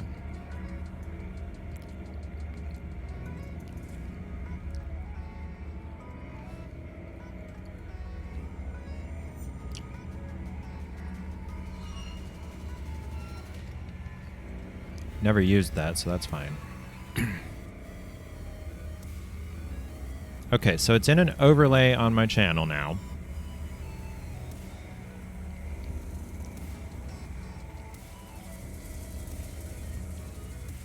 Oh, hey, congratulations. Yeah, interaction. Congratulations on winning your tryouts, Ariel. Gosh, I am so distracted right now. I feel like it's the combination of the game sound and the music. Yes, turning the music off helped. Okay. That tuba was unnecessary.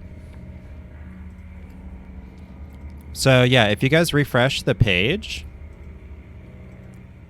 I guess there's an extension. I'm a little lost. I didn't know this was a thing. Okay, settings. Okay, all of this looks fine.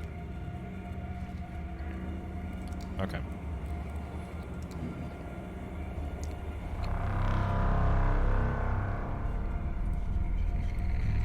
Let's go ahead and do a new game. This looks creepy. It's a rat!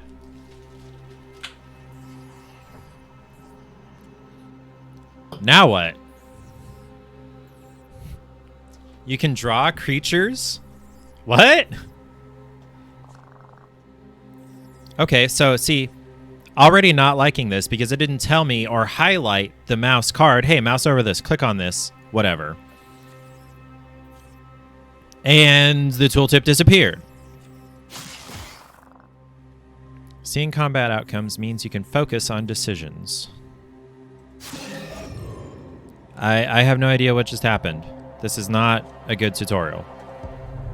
So we're going to go through this creepy spiky tunnel. Okay. Click search or magnifying glass to view creature's stats. It's a rot hound. Attack, defense, speed. Is this my attack, defense, and speed? Okay, so highest speed attacks first in combat, so he's going to go first. He has 1 defense. Excuse me. So meaning he's only going to take 2 damage from me. Physical damage can be blocked by your defense. Creature's attack includes physical and piercing damage. Oh. I don't know what that means right now. Okay. So do I exit this? Do I click on it? No. This icon changes to show who attacks first, meaning this one. This creature's speed is higher, so it goes first. Yes. So I'm going to lose 3 health. He's only going to lose 2.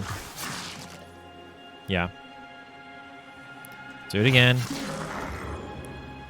So I got a potion here, so I gain 10. Okay. So this creature is speaking to me. That is creepy. Look at this thing. Look at those eyes. God, this is creepy. Hello?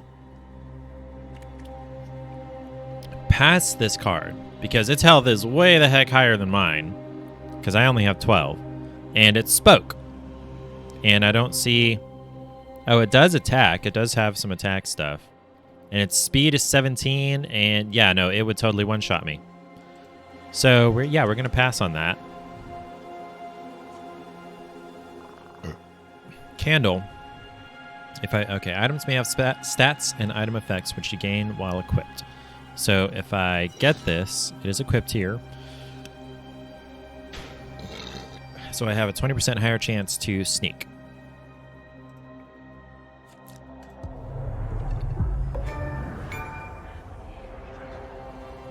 Okay, so now we're in this ring here.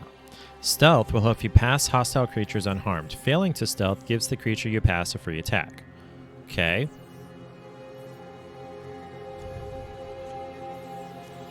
So I could stealth past it, or I could go past the, what's it called, potion card here to, got a treasure coming up, and whatever that guy is. And then there's some more treasure over there. And I guess these are monster cards. Let's pass the potion. So is this really treasure, or is it a mimic? Because it really looks like a mimic. Okay, I choose either a halberd or wait a turn. Combat based. It's a weapon, has 3 attack. Yeah, let's do that, I guess. Okay, so now I can either go back to the first rat or attack this one. Okay, so I've got this halberd equipped, so I've got 6 attack here. So, let's see, his speed is 3, my speed is 4, so I'm going to go first now. He's got 1 defense, so I'm going to do 5 damage, so I am going to one-shot this guy. Alright. And same question mark? Yes. It's called a gnawling. What is this? Stat boost basic. Choose one of 3 primary stats to increase. Okay. So I want to increase attack... what's it called? Defense, or what is this? Clarity. Boosts resource gain and critical hit chance. Okay. So I get to choose one of these. I'm going to choose Clarity. That sounds like it would get OP eventually. Some creatures trigger a death effect when killed. It explodes for 5 damage. Why is it telling me -5 and then I've got -6 on my health bar? Okay, let's go back here. Go this way. So I'm not going to one-shot this guy because I only do 5 damage because he has 1 defense. So I'm going to take 3. He's going to take 6. I'm going first. No, he's going first. Oh, okay. So what is this? This is a rot hound, not a gnawling. Okay. He goes first. Yeah, okay. So one-shot this guy. Get this treasure. Item choices can be re-rolled. Re-rolling helps build your inventory the way you'd like. It costs ghost thingies here. What is this? Okay, so the spoon would replace the halberd, or the skull cap would give me one of all of these. Let's re-roll, see what we get. Give me one of all of these, or down 1 defense, but increase. Oh, that's a tough question, or tough choice. Up everything, plus 5% stealth chance, or -1 defense, so I'd have no defense, none. +1 speed, and +3 health, and apply poison on attack.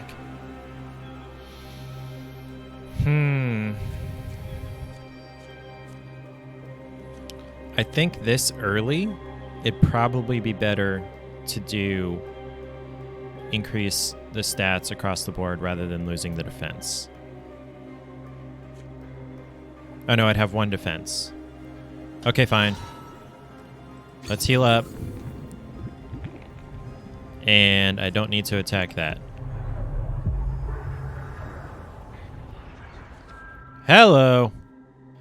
Bearing Gift, a scavenged prize. 1 soul damage to random creature after attack. So if I equip this, it's going to lower my attack, but increase my clarity.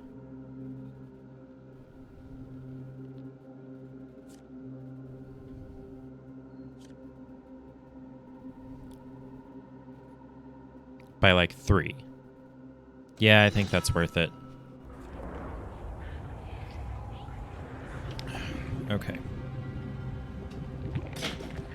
All right, another stat increase here. Do you want to bring my attack back up? Oh.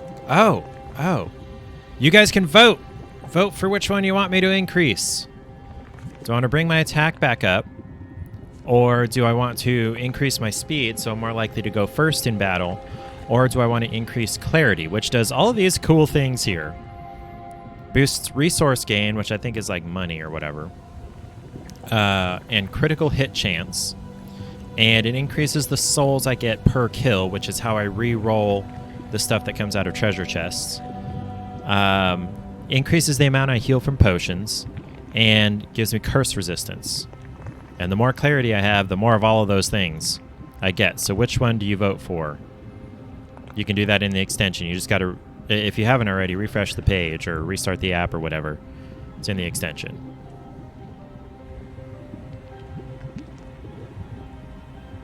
You guys are running out of time. It says the game version does not match the Twitch extension. I don't know what that means.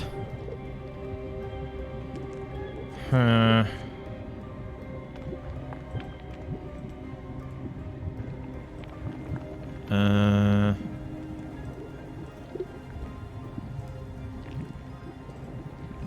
Aren't you already overlay 1? What? Yeah, okay. So settings. Configure before you go live. Where do I go to configure it? Yeah, where do I go to configure it? Is it in the game?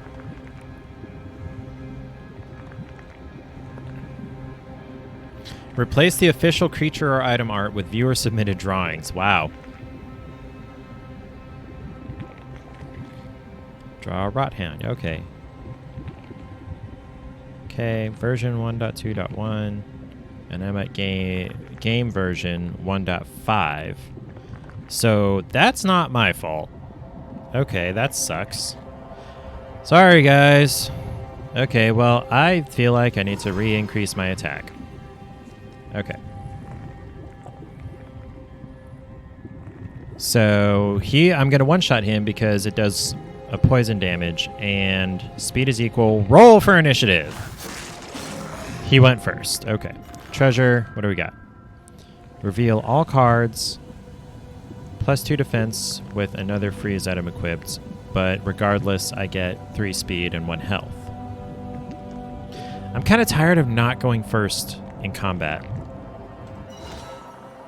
Some creatures perform an action after each turn, and I missed it. Damn it.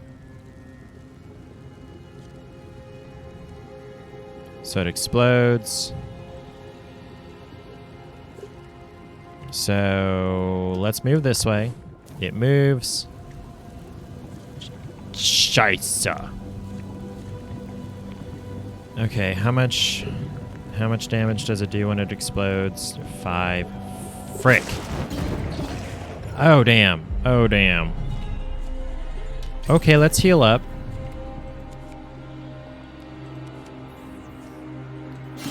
Let's one-shot you. One-shot you. What's this treasure? Rainbow socks, which increases attack, speed, and health. Or a glass shield, which increases attack but lowers defense, health, and... Oh, it increases dodge chance. I think the socks are the better option. Man, I wish you guys could vote on this. Thing still says just chatting. Okay, sorry. What's this called? Ring of Pain. Oops. Thank you, Ariel. Okay. So I just get to pick this up. Your attacks ignore creature defense for the next 3 combats. That's cool. Spells are usable and can be cast on demand. Some have a cooldown displayed on the card. Okay. I guess it has a cooldown of 1 turn. Oh, oops. I didn't mean to use that. So, do I want to go through this one, or do I want to go through the question mark one? The question mark one looks like it's probably more dangerous. So, let's go that way. Uncharted territory. Whoa. Oh, I'm at a crossroads. So I've got 3 question marks I could do. So this looks like it's probably going to have fire/explodey stuff.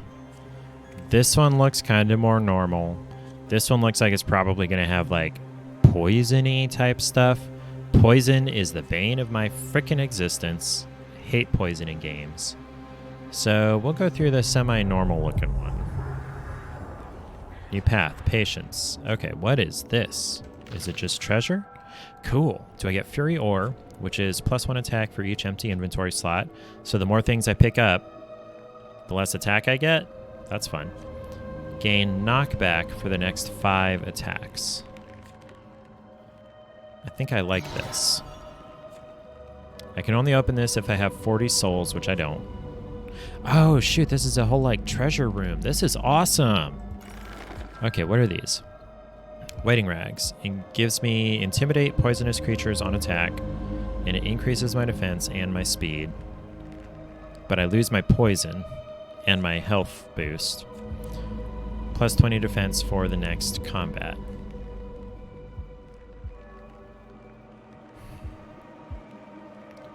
Let's re-roll here. Okay. Increase attack, decrease health, increase clarity. Gain +1 clarity stat on dungeon exit. So this is a permanent one. Okay, what is... Okay, set Soulkin.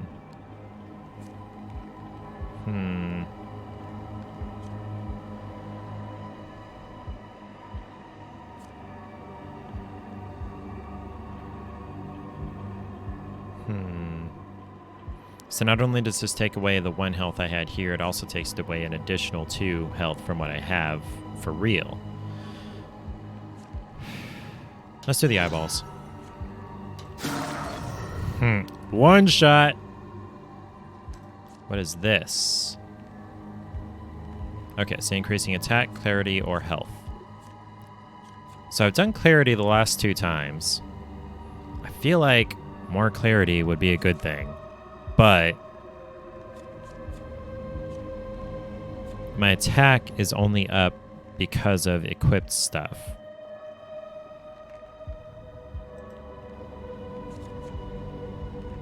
And my health is kind of low. I'm going to do health here. What are you?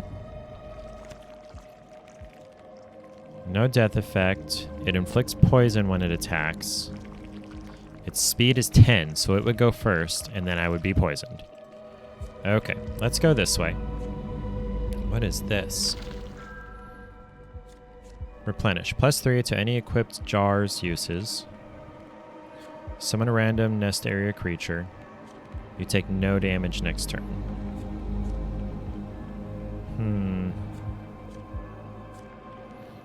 Oh, that would replace this? Or what? It's a scroll.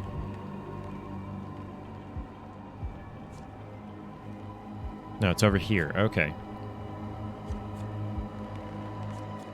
I don't want to summon a creature. Why would I want to summon a creature? I guess let's do the barrier. Oh, shite. Okay. So let's do this. And then we'll do this. Okay. And so now I'm not poisoned because I didn't take any damage. Okay. More treasure. Doubles gain from the next 3 stat boosts. That would be a good thing to replenish. +2 poison on attack. But we're losing 1 attack and increasing 3 speed. This is a lot of frickin' choices. I like this, though. More treasure. Curse damage also damages neighboring creatures. +1 soul damage for each empty inventory slot.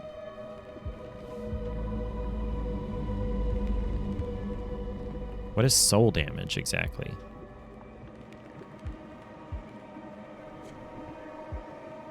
What is soul damage? Let's see.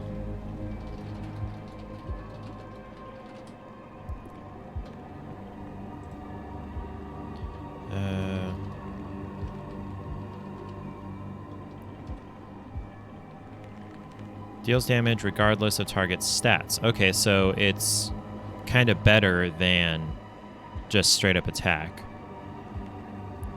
Okay. So it ignores defense. Oh, okay. Yes, I'll take that. 100 health.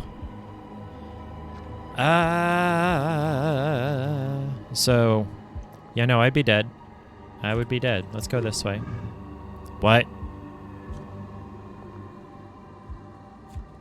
I'm gonna die. I can't survive this. Okay, bye. Colorful corpse. Oh, because I had the rainbow socks on. Okay. What is this?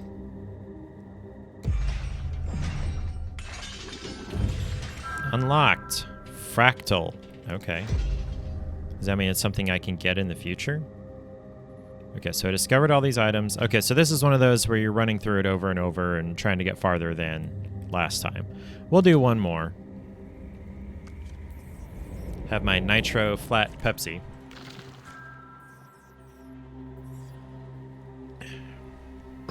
Nullify explosion damage 3 times. How do I still have the candle? Whatever. Or +1 to defense, health, and clarity.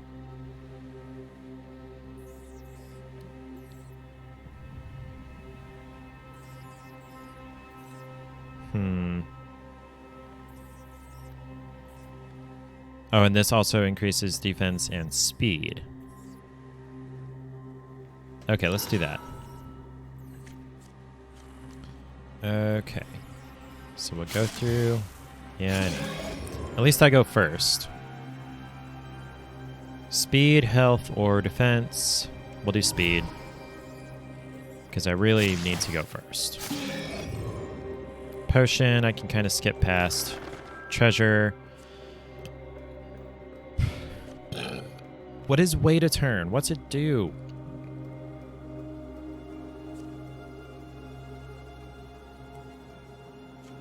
So it increases defense, decreases speed, but reduces the explode damage taken by 2. I did run into a lot of explodey things. I only got hit by 1.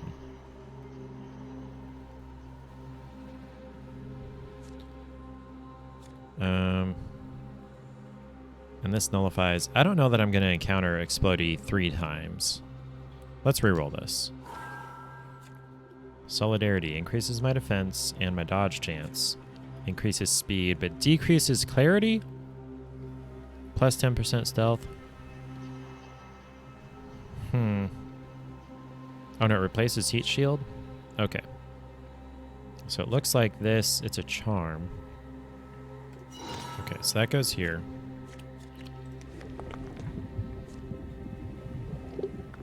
So what is over here? It's not telling me. I attack first. It's gonna do 1 damage to me. And I don't get exploded on. I want to see what's after this. Okay. Let's heal up and then we'll leave.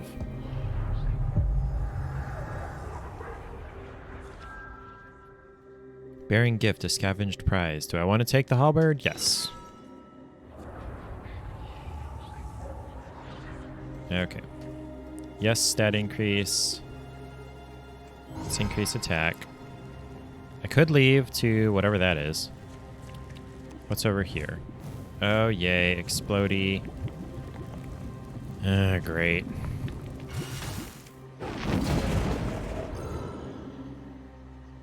Well, that got used twice all at once. Okay, so if I kill this guy, I've got a potion and treasure and stuff waiting up for me. If I kill this guy, I've got what looks like another monster behind there. So, let's kill you. Oh, that was a one-shot. Sweet. Okay. Recover 4... Let's kill this guy. And kill this guy. Okay, so now I'll get that potion soon. Okay. Plus 3 souls on kill. Minus 30 curse resistance. Give me the souls. Deal 3 damage to target. Reusable if the target is killed. Your attacks ignore creature defense for the next 3 combats, or I take no damage next turn.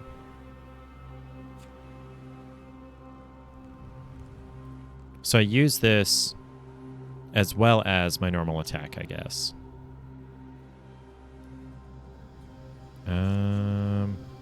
It's between these two for me.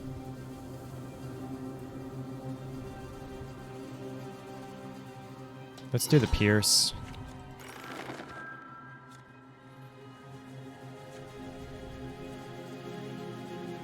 Let's double the gain from the next 3 stat boosts, and then that, and then we'll go through the question mark one.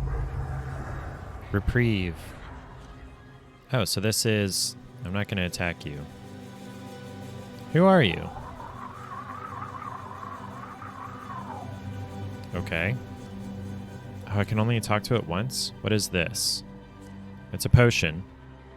It increases... No. What? Okay, so there's a 49% chance I take 6 curse damage, and a 51% chance I refill 4 health. Yeah, that's no point. And then just potions, which I'm full now, so I guess I get to go.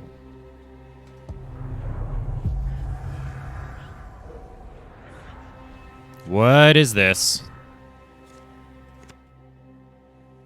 This is called a Restless Triad. Its speed is high. And I get souls for killing it. What is... Okay. Let's do you. Pass. Yes, I know. Kaboom. Okay. That's cool looking. Okay. Defense, clarity, or health. Let's do clarity. I haven't been able to do clarity yet this round. Create a random exit card if I pick this up. Nah. No. Okay, fine. Great. Did you get damaged in the explosion and it drops treasure when it dies? Yeah. All right. Let's do attack. Potion. Oh, I didn't mean to do that. No. Okay, so I can open this chest. I've got 40 souls. Reflect 3 damage when hit, and increase defense and increase health, or plus 5 attack and plus 5 splash damage for 1 turn. I'm going to do the permanent passive.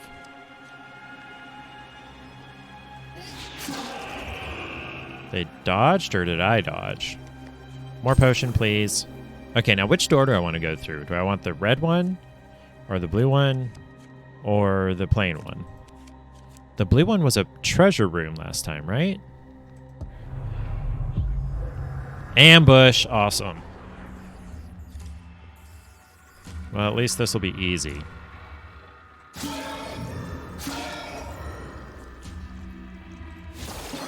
Ugh. Well, at least I got treasure. Gain knockback for the next 5 attacks, or +4 defense, -4 speed, +2 health.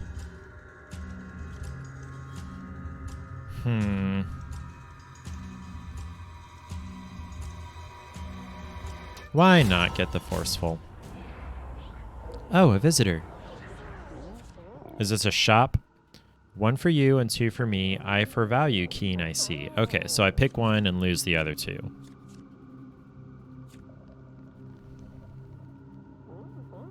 Oh, it costs. No, just heal me.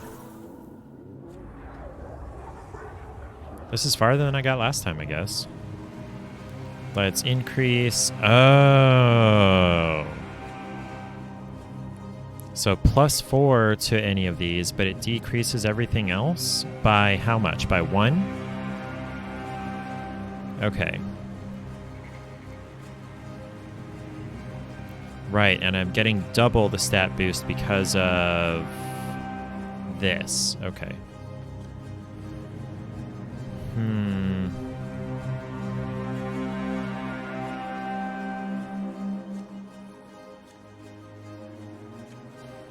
I think I can live with this. I don't want to pass it by. Okay, fine. Die, yeah.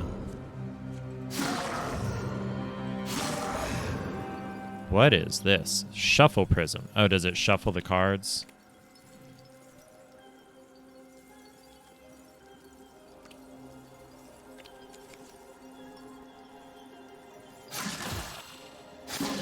Okay. Help, please. Curse deals damage but cannot kill you. So it's either going to heal me or curse me. It's more likely to heal me.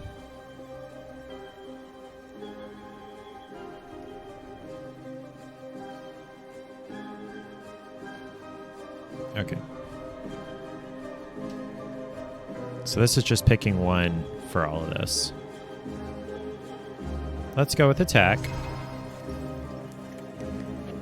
And then I have 20 souls to open that. What is this? Salvage. Destroy a target item or mimic card and earn half of its soul cost.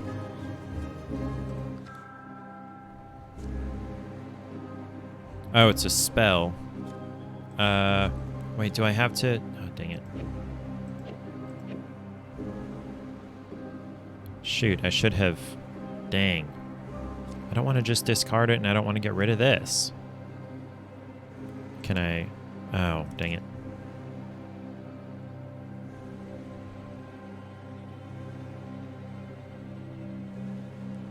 No, I'll just discard that. You...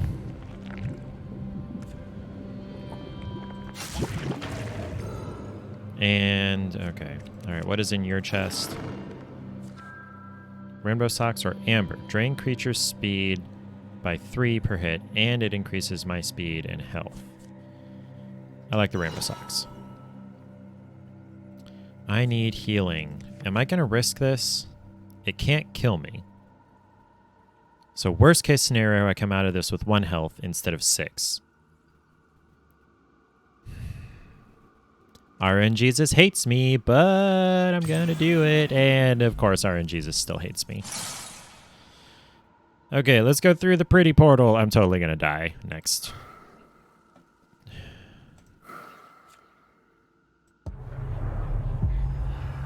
New path. What is this? Oh, hey, that's a card.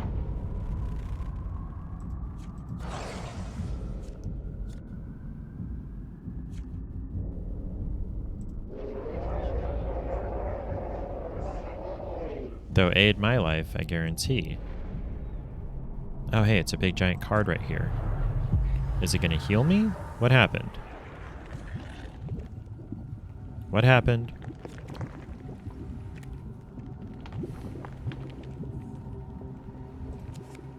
Oh, great. Do I go first? Shoot, it has spikes. probably going to die here. Let's see. Either way, I die. Either way, I die. So let's see if we can sneak. Of course.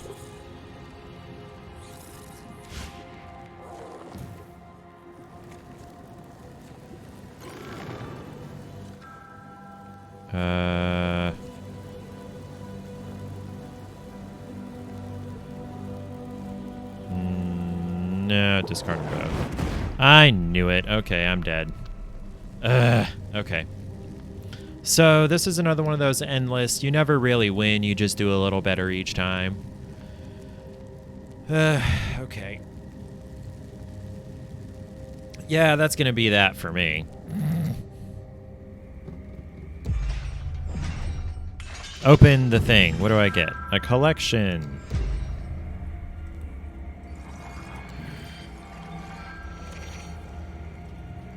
What? I don't know what that means. Doesn't explain a whole bunch in this game. Okay.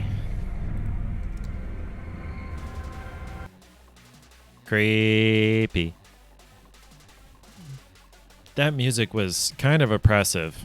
Okay. Oh boy. I'm glad I tried it. Ariel, that might be something you would like. Honestly. It's thoughtful, it's thought-provoking, it's creepy. Spooky. You might have fun with that.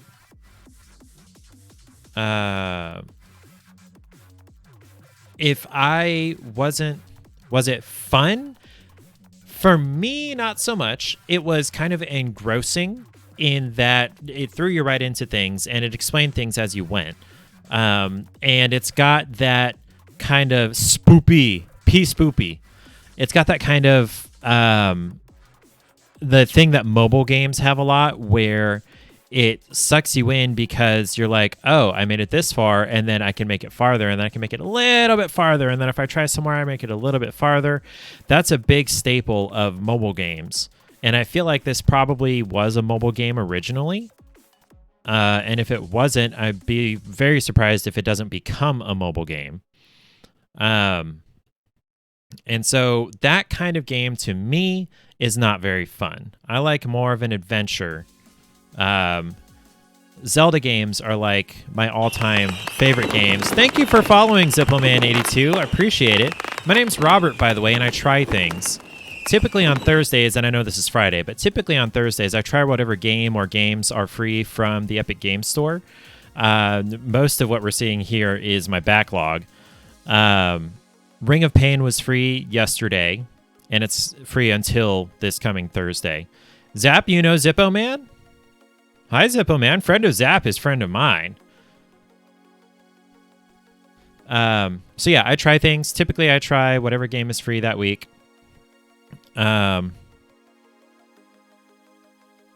Picked what up today? Oh, you picked up the game. Okay, so yeah, you know about that. I've gotten 2 Borderlands games, I think, and then all 3 BioShock games, and I've gotten 3, what are they called? Tomb Raider games, and there's a Tomb Raider game next week, too. So I've gotten some really cool games. Ark Survival Evolved, I played a lot of that several years after I got it, but, you know. This Superland down here is a lot of fun, which you can't see, but this one is really fun.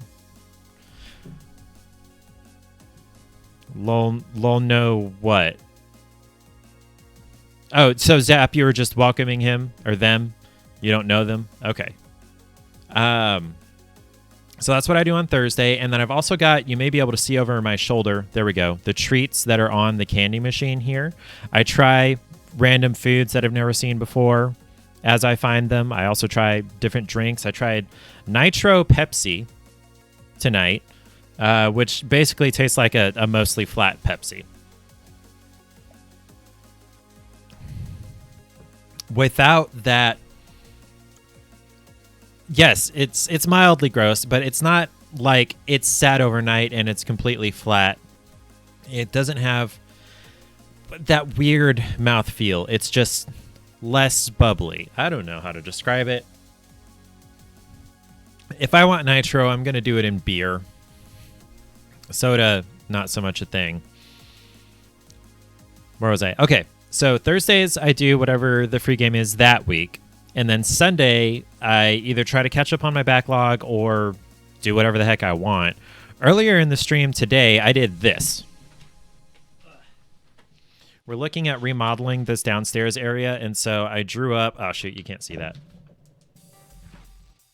I drew up some floor plans of what that's going to look like. I was struggling with where to put the toilet. Is that going to fold back that direction? No, because it's attached across there. Okay. So, you know, things like that. Or I've been playing a lot of Elder Scrolls Online. Yeah, my house. Like this area that I'm in currently. So we're going to be knocking down that wall. We're going to move me upstairs into our current bedroom. And down here is going to be our bedroom, closet, and bathroom. Because our current bathroom upstairs is itty bitty. We've got a shower stall that's like this wide, like my elbow to elbow. And then a sink with no counter space. And then a toilet. And then enough room to walk past the toilet, past the sink to get to the shower. That's the whole bathroom. That is our ensuite bathroom. So, and then down here is mostly wasted space. I've got my studio set up here, but all of this could fit in that bedroom upstairs, which is less than half the size of this. And then over there is mostly like we've got a couch and then a bunch of other stuff that we don't really have a place for, not that we don't want to put anywhere else, that could easily be put somewhere else. We're going to have to sell that couch, though, because that couch is huge and it won't go anywhere else because we just got a new one for upstairs. Yeah. So I was drawing that out to try to figure out, because I met with the contractor this morning and figured out that things don't fit the way I thought they did.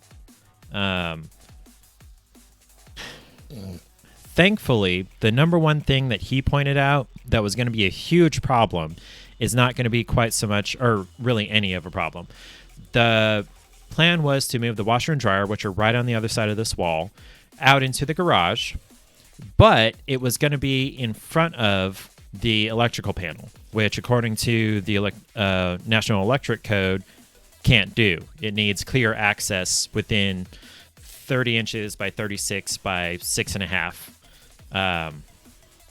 around it. So you can't have anything on the floor right in front of it. So what we're going to end up doing is we're going to sell our washer and dryer and get a stackable unit, front loading, not the cheapo like door or the washer lid opens up 45 degrees and hits the bottom of the dryer. Not doing that. We're going to get true, this is like full size units. There we go. It's stacked and put them to the side of where the electrical panel is, and that's plenty of space to be within code. And then one of the things I really dislike about the dryer currently is that it's venting up, because I'm half underground. In fact, this is ground level right here. So it has to vent up to get out of the house. So we're going to just vent it into the garage. We're just going to put one of those indoor vents. I didn't even know that was a thing until a friend of mine mentioned it. You can just vent into the house. It doesn't have to go outside, apparently. Because the garage is also half underground, so we'd still have to go up. And, you know, humidity in the garage, not a big deal. We got cars. And so this whole idea was sold to us by my brother when he visited about a year ago. Right after we bought the house. And we're just like, no, dude, we just bought a house. We're not doing that. But we have some equity in it because an appraiser situation and then plus the market. So we should have enough equity to get a loan to cover all of this, hopefully. Do you guys want to hear the story of the appraiser? Does anybody care? Because that was a time and a half. And if you don't want to hear about it, just keep silent, I guess. Nitro Pepsi. Oh, yeah, Paige gave me chocolate. I get chocolate to eat. Half those guys are crooks. I don't know about that. This one particular lady was incompetent. I guess we do get the story. So we moved for Paige's job from Emporia, which is an hour south. So it's not a big, long move. But, we found the house. We just agreed on the price with the sellers. We went through the application process for the mortgage. We were approved and everything. But a bank will not, I don't know if it's cannot or will not, lend you any more than 5% less than the appraised value of the house. The house was listed at 180. Our agreed upon purchase price with the sellers was 196, which in this market, not bad, and it definitely should have appraised for that. But this stupid lady, number one, she got the appraisal in on the day we were supposed to close. We had to push closing back because she couldn't do her job on time. She had months to do it. Now she had 6 weeks to do this. And she waited until literally the last minute. So screw her for that. But then also, she appraised it at the list price, which in this market is nuts. Nothing sells for list price right now. Nothing. Anyway, and so we were not going to be able to borrow $16,000 of the house's closing price. So we were freaking out like, we're not going to be able to buy this house. We don't have that kind of money to... She was waiting on her bribe. Okay, so we never interacted with her directly. In fact, you're not allowed to, probably for reasons like that. I don't know if it's just state of Kansas or if it's nationally, but the lender is the one who interacts with the appraisers. And the lender was, this is why I mentioned we moved for Paige's job. I left this out accidentally. We moved for Paige's job, and they provide a relocation package where they hire a company that helps us through the relocation process, including financing and getting the appraisal and all of that stuff. And excuse me, the relocation company has around the country appraisal management companies that they work with. And this lady was so bad at her job that the relocation company for Colgate Palmolive, they move dozens of people every year. They make a lot of money from Colgate. The appraisal company no longer works for the relocation company that Colgate Palmolive uses. So they're losing a lot of money. Not just the one lady. The whole company that she works for is never going to get a job from Colgate Palmolive again. So I feel a little bit vindicated that way. But so, originally we were like, we don't have an additional $16,000 to put down on this house. So we were freaking out. The agents, both our buying agent and the seller's listing agent, were like, okay, we'll give up our commission. That'll get us 2/3 of the way there. And then the buyers have agreed to come down 1/3 on the price. Or no, that'll get us halfway there. And then the buyers have agreed to come down 1/4. And then if you come up 1/4, we can get all that figured out. And we're like, no, we want this reappraised with an actual competent appraiser because you guys did nothing wrong. You should not have to suffer. You should not have to lose your commissions. The sellers should not have to lose money on the house.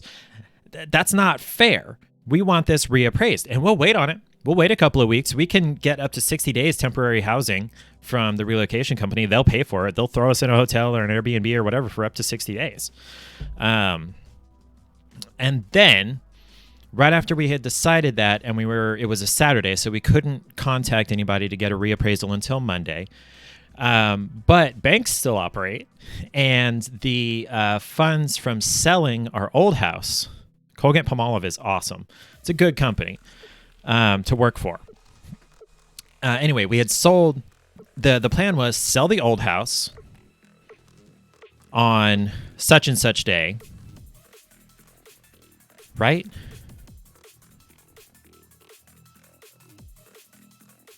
No, the plan was we were going to sell the house and then buy the new house on the same day. And then get the stuff that we were carrying with us that the moving company wasn't moving into the house, and the cats and ourselves into the house the same day we left the old house. That's not normally how it works. That's not true. No, we were buying. No, that is how it works. In the future, what we're going to do is buy the new house before we close on the old house. That way, just in case, we have a place to stay in the night. But where was I? I have completely lost my train of thought. So we sold the old house. We got the notification for the wire transfer for the proceeds from that, and we were good. We dropped an additional 16 grand on the house that we didn't have to borrow, so we don't have to pay interest on that. That is an instant $16,000 in equity. It's been a year since then. The market has gone up. We've made payments, so we should have a good amount of equity to get all this done, was the point of that entire story.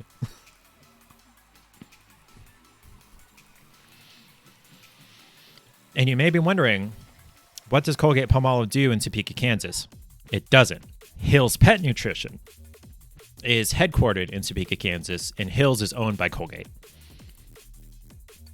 And that's what my wife works for. She works at their research center, which is on the north side of Colgate. They have so many cute kitties and puppies, and I want to go in there. Like, you're not allowed to like directly interact with the animals, but you can get a laser pointer and play with the cats, and you can watch the dogs out in their yards, and it's great. Used to buy Hills all the time. I understand it's not the cheapest food in the world, but if you break it down, it's even if you get the most expensive kind, that's less than $1 per serving. Like, I eat way more than $1 per serving. And my dog or cat or whatever. Yeah, we have 3 cats. So we spend like $1.50 a day feeding our cats. Oh, wait, no, they get 2 servings. So we spend $3 a day feeding our cats. Shoot, that's $90 a month. So yeah, if you have multiple pets, that could be a problem. For our dogs. Oh, okay, cool.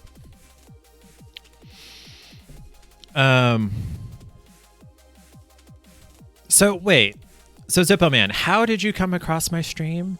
Were you browsing Ring of Pain, or were you just browsing? How did you find me? That's what I'm curious about.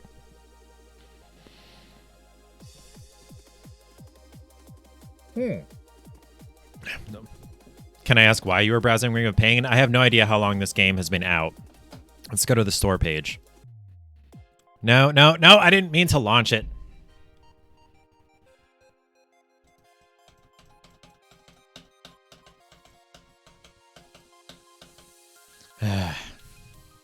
I seem pretty cool. I appreciate you saying that. No, quit. I don't actually want to play this. That owl is creepy as hell. Let's go to the store page. Initial release was 10 of 20. Okay, so it's almost 2 years old. So were you browsing it because it was free on the Epic Store today, or had you played it previously? And speaking of which, I'm going to go back and uninstall this because I don't want to play that again. It's creepy. Because it was free on Epic. So you just wanted to see the gameplay without actually playing it yourself? That is precisely why I stream. That is the whole reason I'm here. So I'm glad you found me. So if they're in the future, I set this over here and now all the condensation's on my desk. In the future, you don't have to play the game. That's what I do. That's what I'm here for. So really quickly, I want to shout out the guy who got me into streaming, Johnny on the Spot. Cutting out all the pain of playing a terrible game. There have been some not great ones. I will admit that. There have been some less than great ones. The ones that make me really mad right off the bat are the ones that have zero tutorial. None.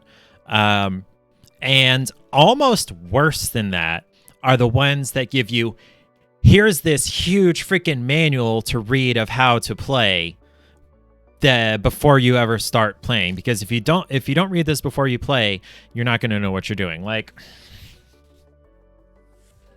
the The Warhammer game was like that. And then most of the Civilization Builder games have been like that.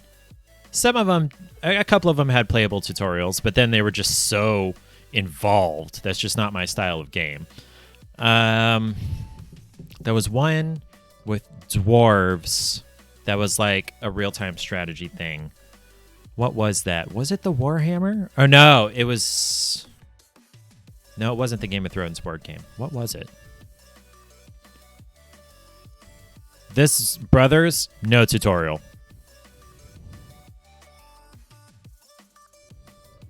Chris Tales was a gem. Let me just go over here. This. Hi, Matt. Zippo Man, in case you're curious, Matt is my half brother.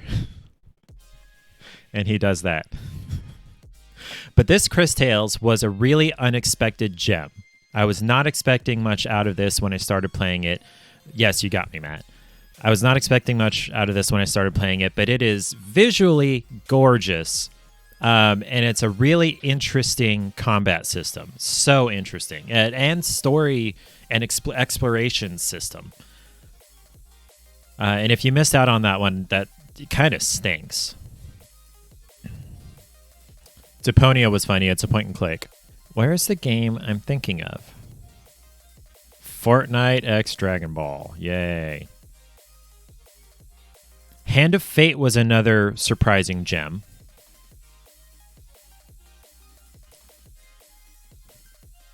Where was that one with the dwarves? Manator is like GTA in the ocean.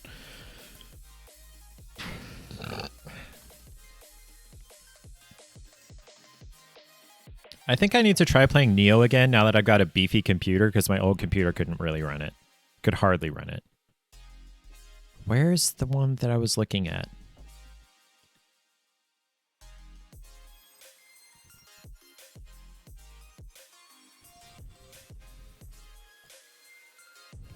I feel like The Fall was the very first one I streamed. You tend to miss a lot because you're away from home for a month at a time. As long as you go and get the game, you don't necessarily have to download it. Okay. Remember to take your headphones out your ear when you did it for me, Coach. Hasta la pasta, Johnny. Or not Johnny, Matt. Yeah, as long as you get the game, it can just stay in your library without actually installing it. Which I'm sure you knew that. This World Next Door was interesting. It just got really hard really quickly. Can you do it on the phone like an app? No, I don't think. No, I really doubt it. Was it Warhammer? Okay, I guess it was Warhammer. Oh, this war game. This is one of those real-time strategy naval battle things. Zero explanation. None. I couldn't even find a manual in the game. And I feel like this was the second or third installment in this series, so they just assumed you'd played the other two and you knew how to play. Yoku's Island Express was another unexpected gem. Okay, I guess it was the Warhammer one. That did not explain things very well. I don't know.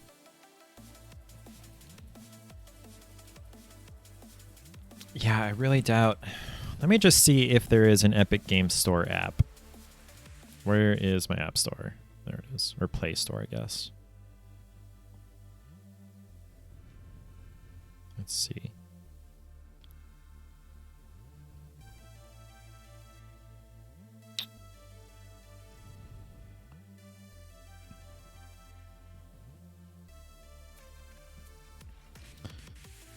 It does not look like it.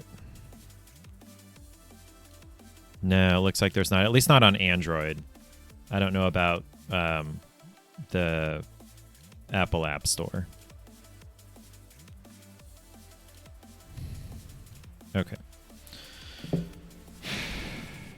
So are you like, you just don't have your computer with you while you're traveling for work? That's rough. I was traveling the week after, well, the week of and the week after my birthday, and I made sure to bring computer with me so I could at least get the games, which is part of why I'm behind. Doom was one of them. I really want to try that one.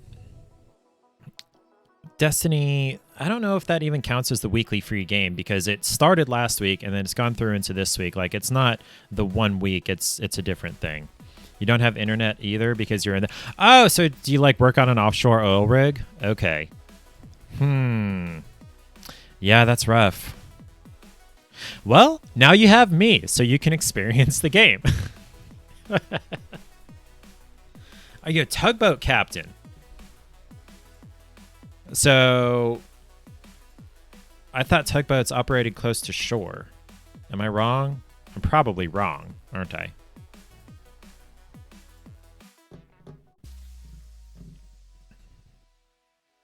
What am I looking at? I don't know. I am not looking forward to trying this Amnesia Rebirth. That's a horror game. But it's there and it's on the wheel. I've got a roulette wheel for picking what to play on Sundays. Yeah. Okay. Anything cool to do? Oh, horror. Do you like horror? There have been a couple. No, it's just not my thing. I've tried them, but you like horror very much? Okay. If you happened to have been able to get it, the, what's it called? A Plague Tale Innocence. That one's horror, but it's so interesting, the story and the mechanics, and it, not gradually, but the creepiness only increases gradually. Exclamation mark join to enter the raffle for up to 5,000 triads, with which you can do things to the stream like this. This is my favorite currently. Probably. Come on. Do a barrel roll. There we go. You can make that happen for 1,000 triads or a number of other things. If you do exclamation mark store, it'll get to the link and tell you what they are. Exclamation mark join. You got to do the exclamation mark join. Oh, you won. Okay, cool. So now you have 5,000 triads on top of whatever you've earned in the amount of time that you've been here. You can do exclamation mark points. Oh, no. Why did I have to mention that, Ariel? Oh, boy. Exclamation mark points to get your number of triads, and then exclamation mark store to get what the things are, and then exclamation mark redeem, space, and then whatever it is you want to get, like Ariel did there with the Bean Boozled. Damn it. This is going to last a really long time, too, because there are like 50, 60 beans in here. Okay, what do we get? Okay, it popped up 2. This is the... Which ones are these? Oh, no. This is the one that's either Barf or Peach, or we've got the one that's either Stinky Socks or Tutti Frutti. Ariel, do you have a preference there? And Zippo, what kind of makes these worse is that they do have sweetness even on the bad flavors because they are jelly beans and there is sugar, but they also taste awful. Flip a coin. Okay. Heads will be the Barf Peach. Tails will be the Tutti Frutti Stinky Socks. Hey, Google, flip a coin.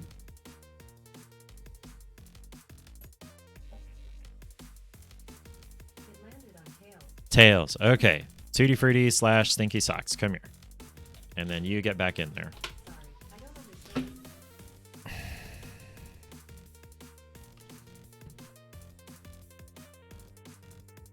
Okay. Google continues listening for a couple of seconds. Hey, Google, hush.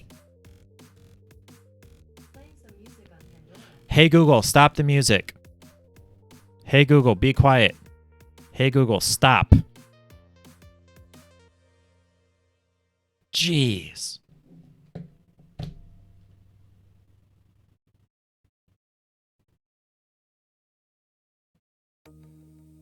Are you done? Yeah, it really wanted in on this stream. No, it listens for a couple of seconds after it executes your command in case you have something follow-up that you want to do, which normally is pretty helpful. But when I'm streaming and I'm talking, no, because it doesn't make any sense. Okay, so this is the Tutti Frutti or Stinky Socks. I got Stinky Socks last time. I feel like I am going back and forth between bad and good. I think I'm higher on bad currently. Okay. Let me grab my trash can. Okay. I have learned not to just throw this in and chomp.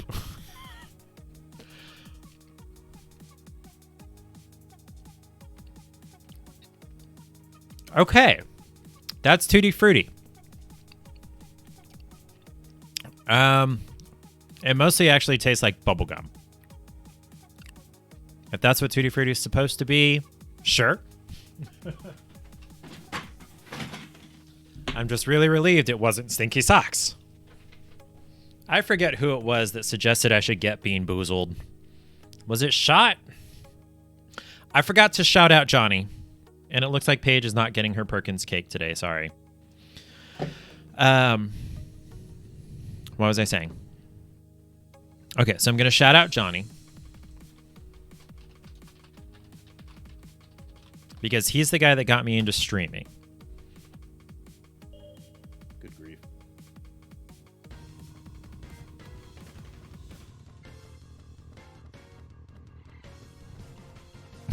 He's dancing. Oh, bro. Please don't get in our way. Interrupted the Killed party. mood. Killed the mood. So that's Johnny. He does JRPG content for the most part now. When I first started watching him and being friends with him, he did serial-based content, and he does do that occasionally. He's now split his YouTube channels, separate YouTube channels, one for a little more serial-based content, serial/comedy-based content, and one for JRPG-based content. He's playing through all of the Final Fantasy games. He took a break to play Baten Kaitos, which took forever. But should be starting Final Fantasy 4 this week, unless he did it last week and I missed it. But mostly he plays JRPGs currently. He does a lot of just chatting too. He chats for about an hour before he goes and plays the game. He's a really interesting guy. And my brother was friends with him in high school. And he was telling me about how Johnny's got this stream and he's got these voice commands and he's, looks good and does serial-based content. And I went and watched him. I'm like, dude, if this guy can make a stream out of cereal, I can stream something. And so the Epic Games was basically ready-made content for me. I really don't have to come up with ideas. Now, this wall and the cut through here and the treats and everything, that came sort of organically because I do try a lot of different things. I rarely stick with anything for very long. About the longest I've ever stuck with anything, at least in my adult life, was Zelda Breath of the Wild, Skyrim, and Horizon Zero Dawn. Because I replayed through those several times. They're wonderful games. I bought a secondhand PS4 specifically to play Horizon Zero Dawn. And if I never played any other games on that system, I would still consider that a worthwhile purchase. I still occasionally jump on and just go God mode, kill stuff. Thunderjaws and Stormbirds and all that stuff just for funsies. Where was I? So I played all those games a lot, but other than that, I don't really stick with much. I try it out and it's fun for a little while and then I get bored and move on to something else. So this is kind of perfect for me. So, try the foods and the drinks and all kinds of stuff. Like the Flat Nitro Pepsi.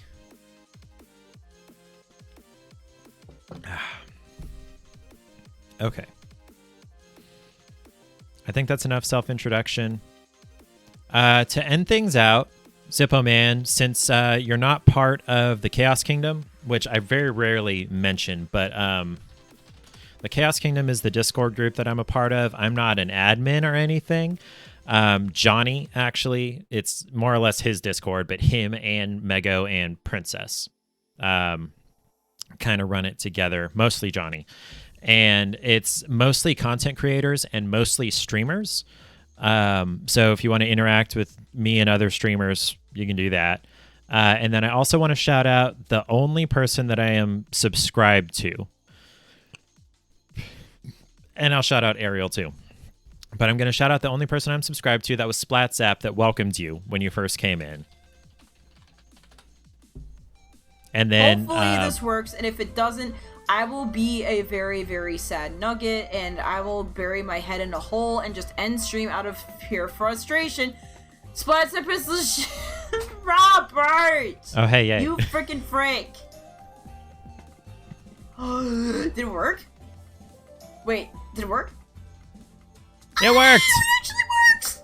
She has ADD. Big time. She's super funny. She does really fun art. She plays Minecraft, typically. Works. Oh my god! It actually works. I did it! I animated hands! Oh my god! It works! My understanding is hands are really hard to animate. Hands! I love Zap a lot, too. I am contractually obligated to add platonically. I simp for Zap a little bit. And she does prefer Zap over Splat if you're going to shorten the name.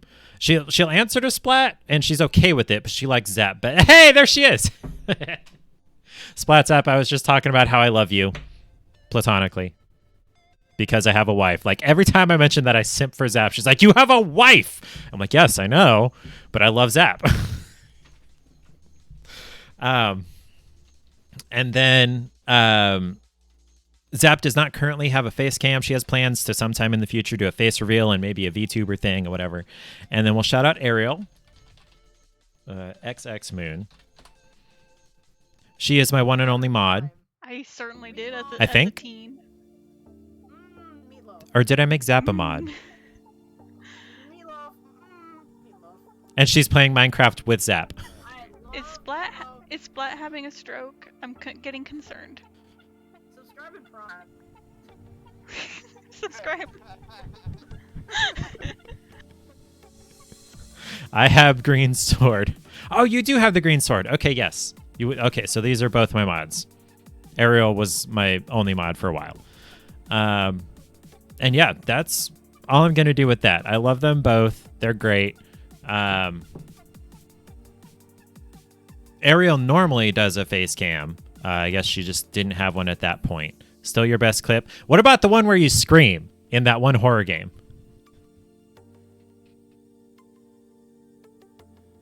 Ariel streams are very good. She just has a great personality. She's spooky. That's probably her main personality trait beyond being like, how, I don't know how, but she's spooky and bubbly. If you can have both of those things. You know what? No, I know lots of people, several people, a few people like that. I can think of at least one other person off the top of my head. 3 clips where you scream because spooky. Yeah, I feel like those are good, and that's why people keep making them. Hi, Matt, you're back. Who were you modding for? I didn't realize you were a mod for anybody. That's really funny. Uwu Goth is your entire... Yes! Uwu Goth. That is perfect. Bubbly Spooky. He's the brother who previously had the number name, which is why he has AKA 601 in his username.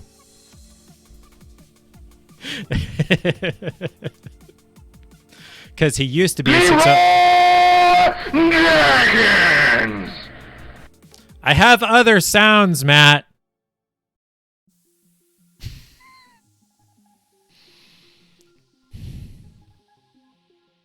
By the way, Zippoman, if you're still here, ! commands for the free commands, and then ! store for the ones that you can do with triads, which are technically free, but, you know, watch time and raffles and whatnot. That one gets to me the most. Yeah, probably. I have a shortened version of What is Love. That would be kind of funny. I don't know. This is a good stream. This is a better stream than I was expecting. Do I get more of an audience on Friday? But the game comes out on Thursday, and I don't want to miss out on streaming the same day. Also, often I have things to do on Friday. excuse me. I appreciate you following the mods. They are great. Oh. What is love? Get my affiliate status? Yeah, I got it.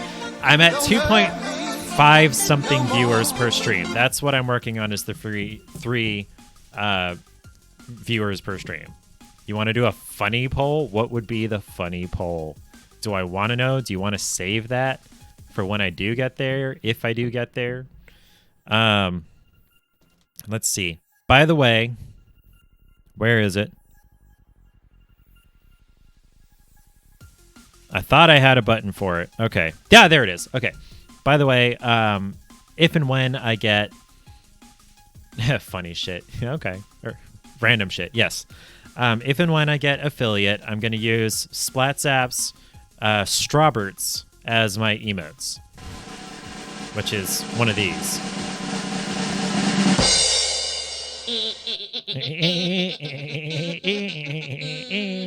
Oh. Well, hey, Ariel, you get 10 free try-its. I don't have a way. The only way I've found to automatically add try-its to people when they do that Strawbert redeem is by looking at the last person who did a redemption through Stream Elements. Something like that. And so Ariel was the last one who did that with the Bean Boozled. So yeah, you get 10 try-its, Ariel.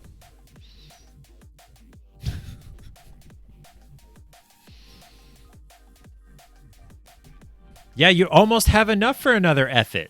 You only need 4,940 more. So that's Strawbert there. SplatZap, I was watching Johnny's stream months ago, and SplatZap randomly in Johnny's chat, all caps as she does, Strawbert! And I'm like, huh? She goes, Robert, send me a picture of you. I'm like, okay, here. And then she sends me back that, or she posts that in the Discord. And then she made different colors, and then she made Godbert, which is with glowing eyes. And so I have all of those waiting in the wings for emotes and or sub badges, because I'm not creative and I don't have any other ideas for anything to use for those.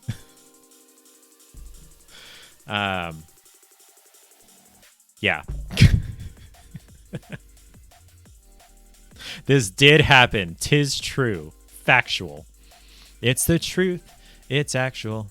Everything is satisfactual. Zippity doo dah, zippity. Whose things are there? Yak Man? I don't know who Yak Man is. God, I love your OWO Splat. Zap. Not Splat. Now, what I just did there is a roulette where the different colors of Strawberts and Godberts will get you back certain amounts of, what's it called? Try-its. You're spending 1,000. Yes. You're spending 1,000 try-its, and you have, like, I think it's 30% or less chance to actually make back more than 1,000 try-its. You'll always get some try-its. You'll always get at least 10. But that's mostly what you'll get is 10. It's gambling. Versus the actual ! Gamble command. Brain? Brain what? What are we braining? Matt, I'm confused.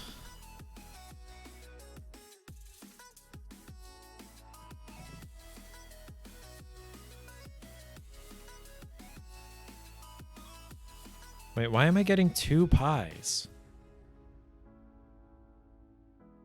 Brain fart. Okay. You got to send brain before you did the sound redemption. But actually, yeah, I still would not have gotten that. I'm glad you explained it. Thank you. I used to think I was a smart guy, and that's becoming less and less true. Or I'm feeling less and less true about that, which I guess that's good. Yeah, if you always think you're the smartest person, then that's not the greatest. Do-do-do-do-do-do-do-do-do.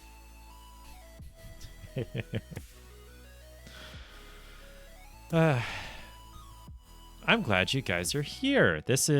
I don't know what to do with myself now because I already did the content. By the way, the reason I wear a hair tie around my wrist is because my wife is forgetful, and occasionally she'll need a hair tie, and I'm just like, here.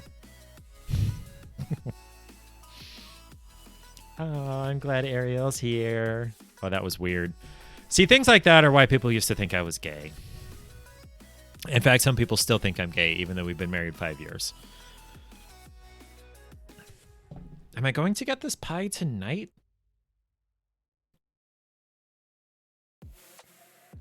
I don't even know if there are any grocery stores still open after 10. Bruh. Bruh.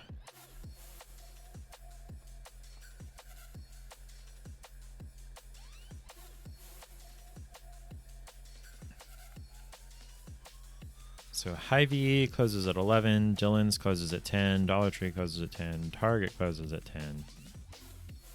Superstore. What is Superstore? I don't know. Walmart closes at 11. So theoretically, there are a couple places I could go until 11. Where is the Apple? I feel like it's already closed. Bruh. Okay. Do I have anything else interesting to say to keep you all here, or should I don't even know. What else would I even do? I'm all of a sudden empty of confidence. So what are we going to talk about? Let's see. My birthday was a couple of weeks ago. Tomorrow, Paige and I are going to get Wagyu. And if you don't know what Wagyu is, I could play a random game. I don't really want to stay on that much longer. We'll see. I could just stay here and chat for a long time. But what was I going to say? So tomorrow, Paige and I are going to go get Wagyu for the second time ever. Because the white linen... You eat Wagyu steak all the time? Really? I don't want to play a scary game, Matt. That's why I haven't played that one yet. Okay, Ariel has to go to work in the morning. Okay. So that's an excuse for me to go ahead and hang it up soon. Zippo Man, how do you eat Wagyu all the time? It's expensive. There's a French restaurant in town called the White Linen, French style restaurant. It's an American dude that owns and runs it. But it's French style, so you've got your pre-feed courses. Blessed with a good job. Okay. My wife has been blessed with a good job. That's why something to know about me is I am a house spouse. My job is taking care of the house and the chores and the 3 cats. Moments later. And my wife, which is kind of like a 4th cat / a 5-year-old. I love my wife and I love my life because I have so much free time to do things like streaming and gaming and things like that. Anyway, so her job also allows us to go and have Wagyu, apparently, twice now. I don't have Wagyu all the time, though. How is Brandon? Brandon is in Owensboro, Kentucky, with Kayla, and currently Atticus. He has Atticus for a while. Opposite for you, and it's awesome having her home when I'm home. That's basically what my wife tells me. She really appreciates the fact that she doesn't have to do anything. She does not lift a finger around this house. She basically, since she met me, and this was even before I lost my job, and that's a story in itself. We can tell that another time. But even before that, she did not really cook or clean or do clean the litter boxes, or we may have occasionally gone shopping together. But I did most of the shopping and everything. I was always way more the domestic one. And if we had kids, I was going to be the one mostly interacting with them, which not going to happen. Going on in November. Her sister has 4 kids, potentially going to have more. My brother has 1. He might have more. I don't know. So our parents are good on the grandparents. Where was I? Okay, so I got derailed from the Brandon story. He's in Owensboro, Kentucky, with Kayla, and then right now Atticus is with him because he's home for a couple of months after being gone working for a couple of months. He makes good money too. Paige one time explained his job, and this is not wrong. This is not incorrect. But one time she explained his job as he's a contractor for the DOD. That is correct, but it's not really accurate. Because what does that make you think? Don't answer, Matt, because you know. But other people, what does that make you think that my brother is a contractor for the DOD?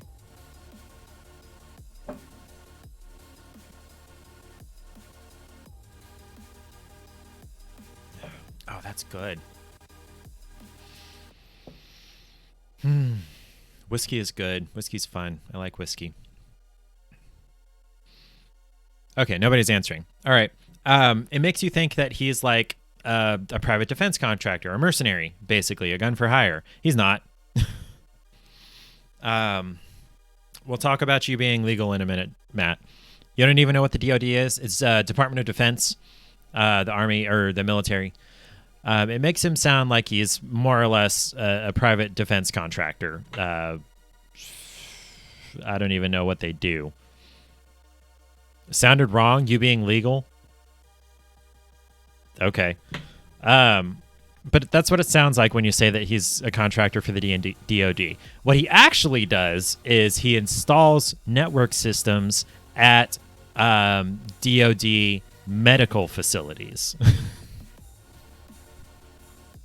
So, you know, he and his team, they run cable, they install switches, they set up network software and routers and things like that. He does not tote a gun over in the Middle East. So I told Paige, hey, don't describe it like that because that has a negative or has a certain connotation. So, Matt, you won't be 18 until next summer. Don't do that. Jump scare me? Don't say that in the chat. Now I know it's coming. Unless Matt does know my address and is showing up, which I'm going to get notified by because we got the Ring doorbell. Haha. Yeah, but when? That's true. If I get distracted, you could John Cena me. Or no, what's the one? Leroy Jenkins. Do I have John Cena? I feel like I do. Ariel has a hilarious one. It's one of her redemptions for her Stream Elements points. His name is John Cena! And I half expected it to play Ariel's version.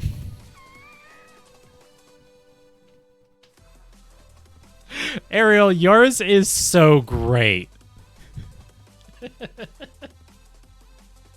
And his name is... Never mind. Dragons! You didn't get me, Matt. I'm not going to spoil what Ariel's is. You'll just have to go to her stream and do ! Redeem John. With, I don't know how many of her shells. I am so happy about yours. And then Splat's I don't know if she's still awake or on or whatever, but my favorite thing to do on her stream is spend 700 channel points and make her say nice things about herself loudly into her microphone. She has a loud mic redeem where she gets really loud right up on her microphone like this.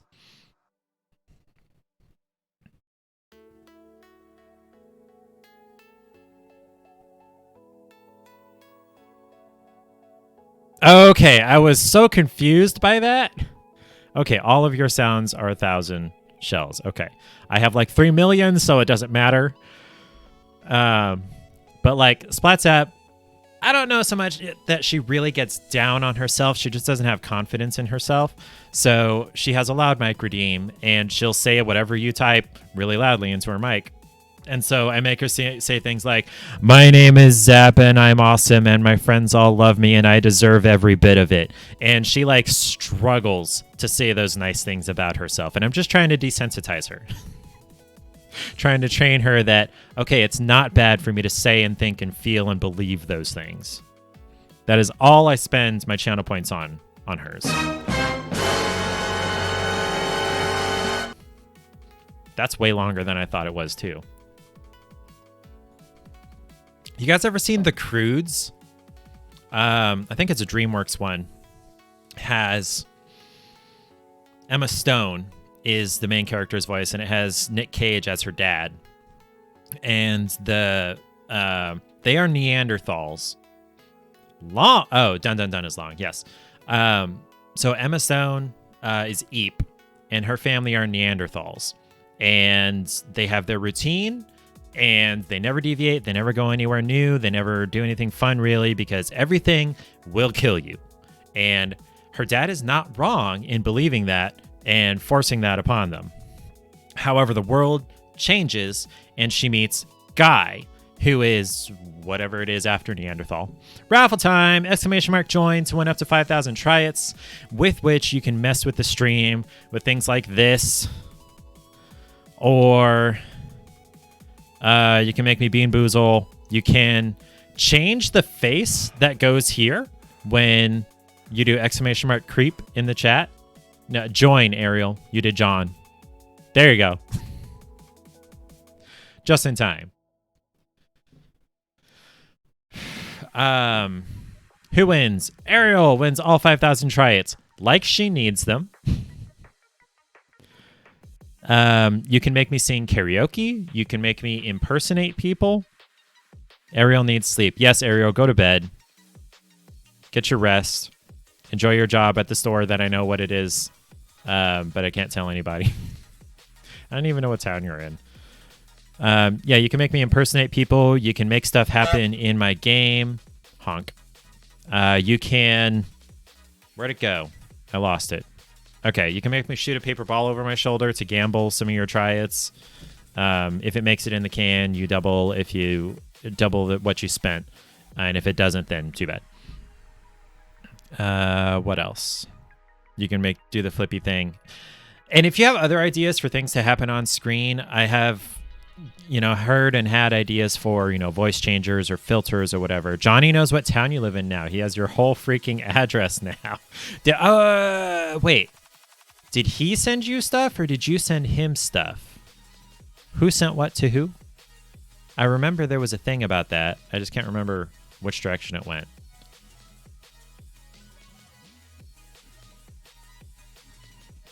You sent him stuff. I guess you put your return address on there because USPS can struggle bus sometimes.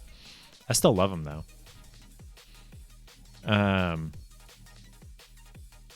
What was I going to say? Right. So potentially filters and voice changers and things like that. Filters would be way easier. Voice changer, I think it requires a program you have to pay for, maybe. I guess I could just do some filters that would make me sound really high or really low or something. I could probably apply some filters that makes it sound like I've breathed in sodium hexafluoride, which is the opposite of helium. Helium makes your voice high. Sodium hexafluoride makes your voice low. And if you don't know what that is, there's a Mythbusters thing where they worked with that. And it's really creepy sounding, and you should look that up. Happy Johnny! Johnny's the one that clipped me doing this thing in front of there in my blue shirt. I still don't know why I did that. It just seemed like the thing to do when you could see that through me. Ariel, have you seen my marble thing here? Hold on, where is it? It's right behind the microphone, so of course you can't see it.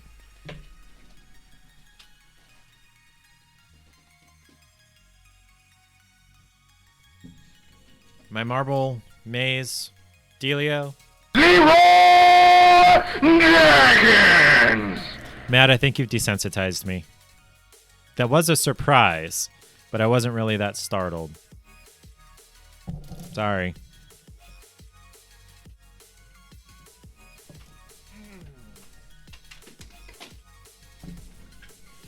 Saw a picture of this in the Discord. I think I posted a video of, there's a short build part, like a minute, and then it, what's it called? Runs for about 30 seconds. So you can watch that if you want to.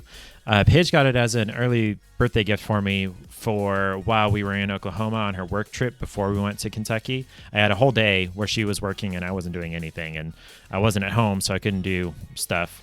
I brought my computer, and so I played a little bit of ESO, but she brought that so I'd be entertained while she was working. It took me like 6 hours to put it together. It was one of those like flat packed laser cut dealios. And it was really fun to put together, and it makes me really happy to have it and run it.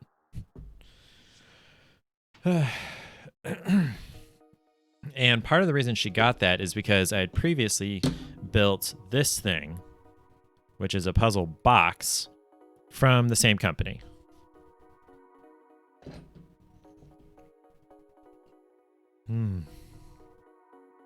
Bourbon is fun. All right, guys. I think I'm running out of steam. Ariel needs to get to bed. I need to go to a store and get some chocolate pie for Paige. I don't know why she wants 2 whole pies. It takes us weeks to eat 1 pie. Whatever. I'll talk to her about it. And yeah. Happy Friday. Thank you guys for hanging out. I appreciate you being here. I appreciate Splatzap and Ariel and Matt for sticking around for a good while.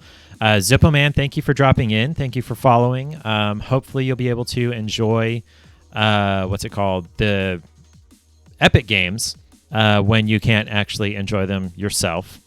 I will be back on Sunday, 7 p.m. Central, barring crazy stuff happening, which does happen. But the plan is...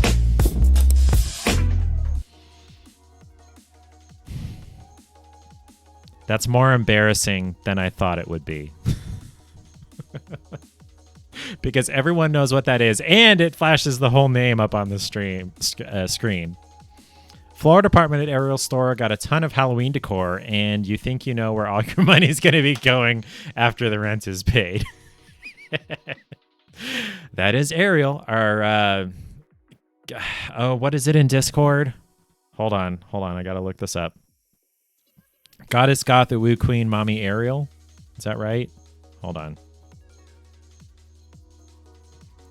Yeah, Goddess Goth Woo Queen Mommy Ariel. That's her.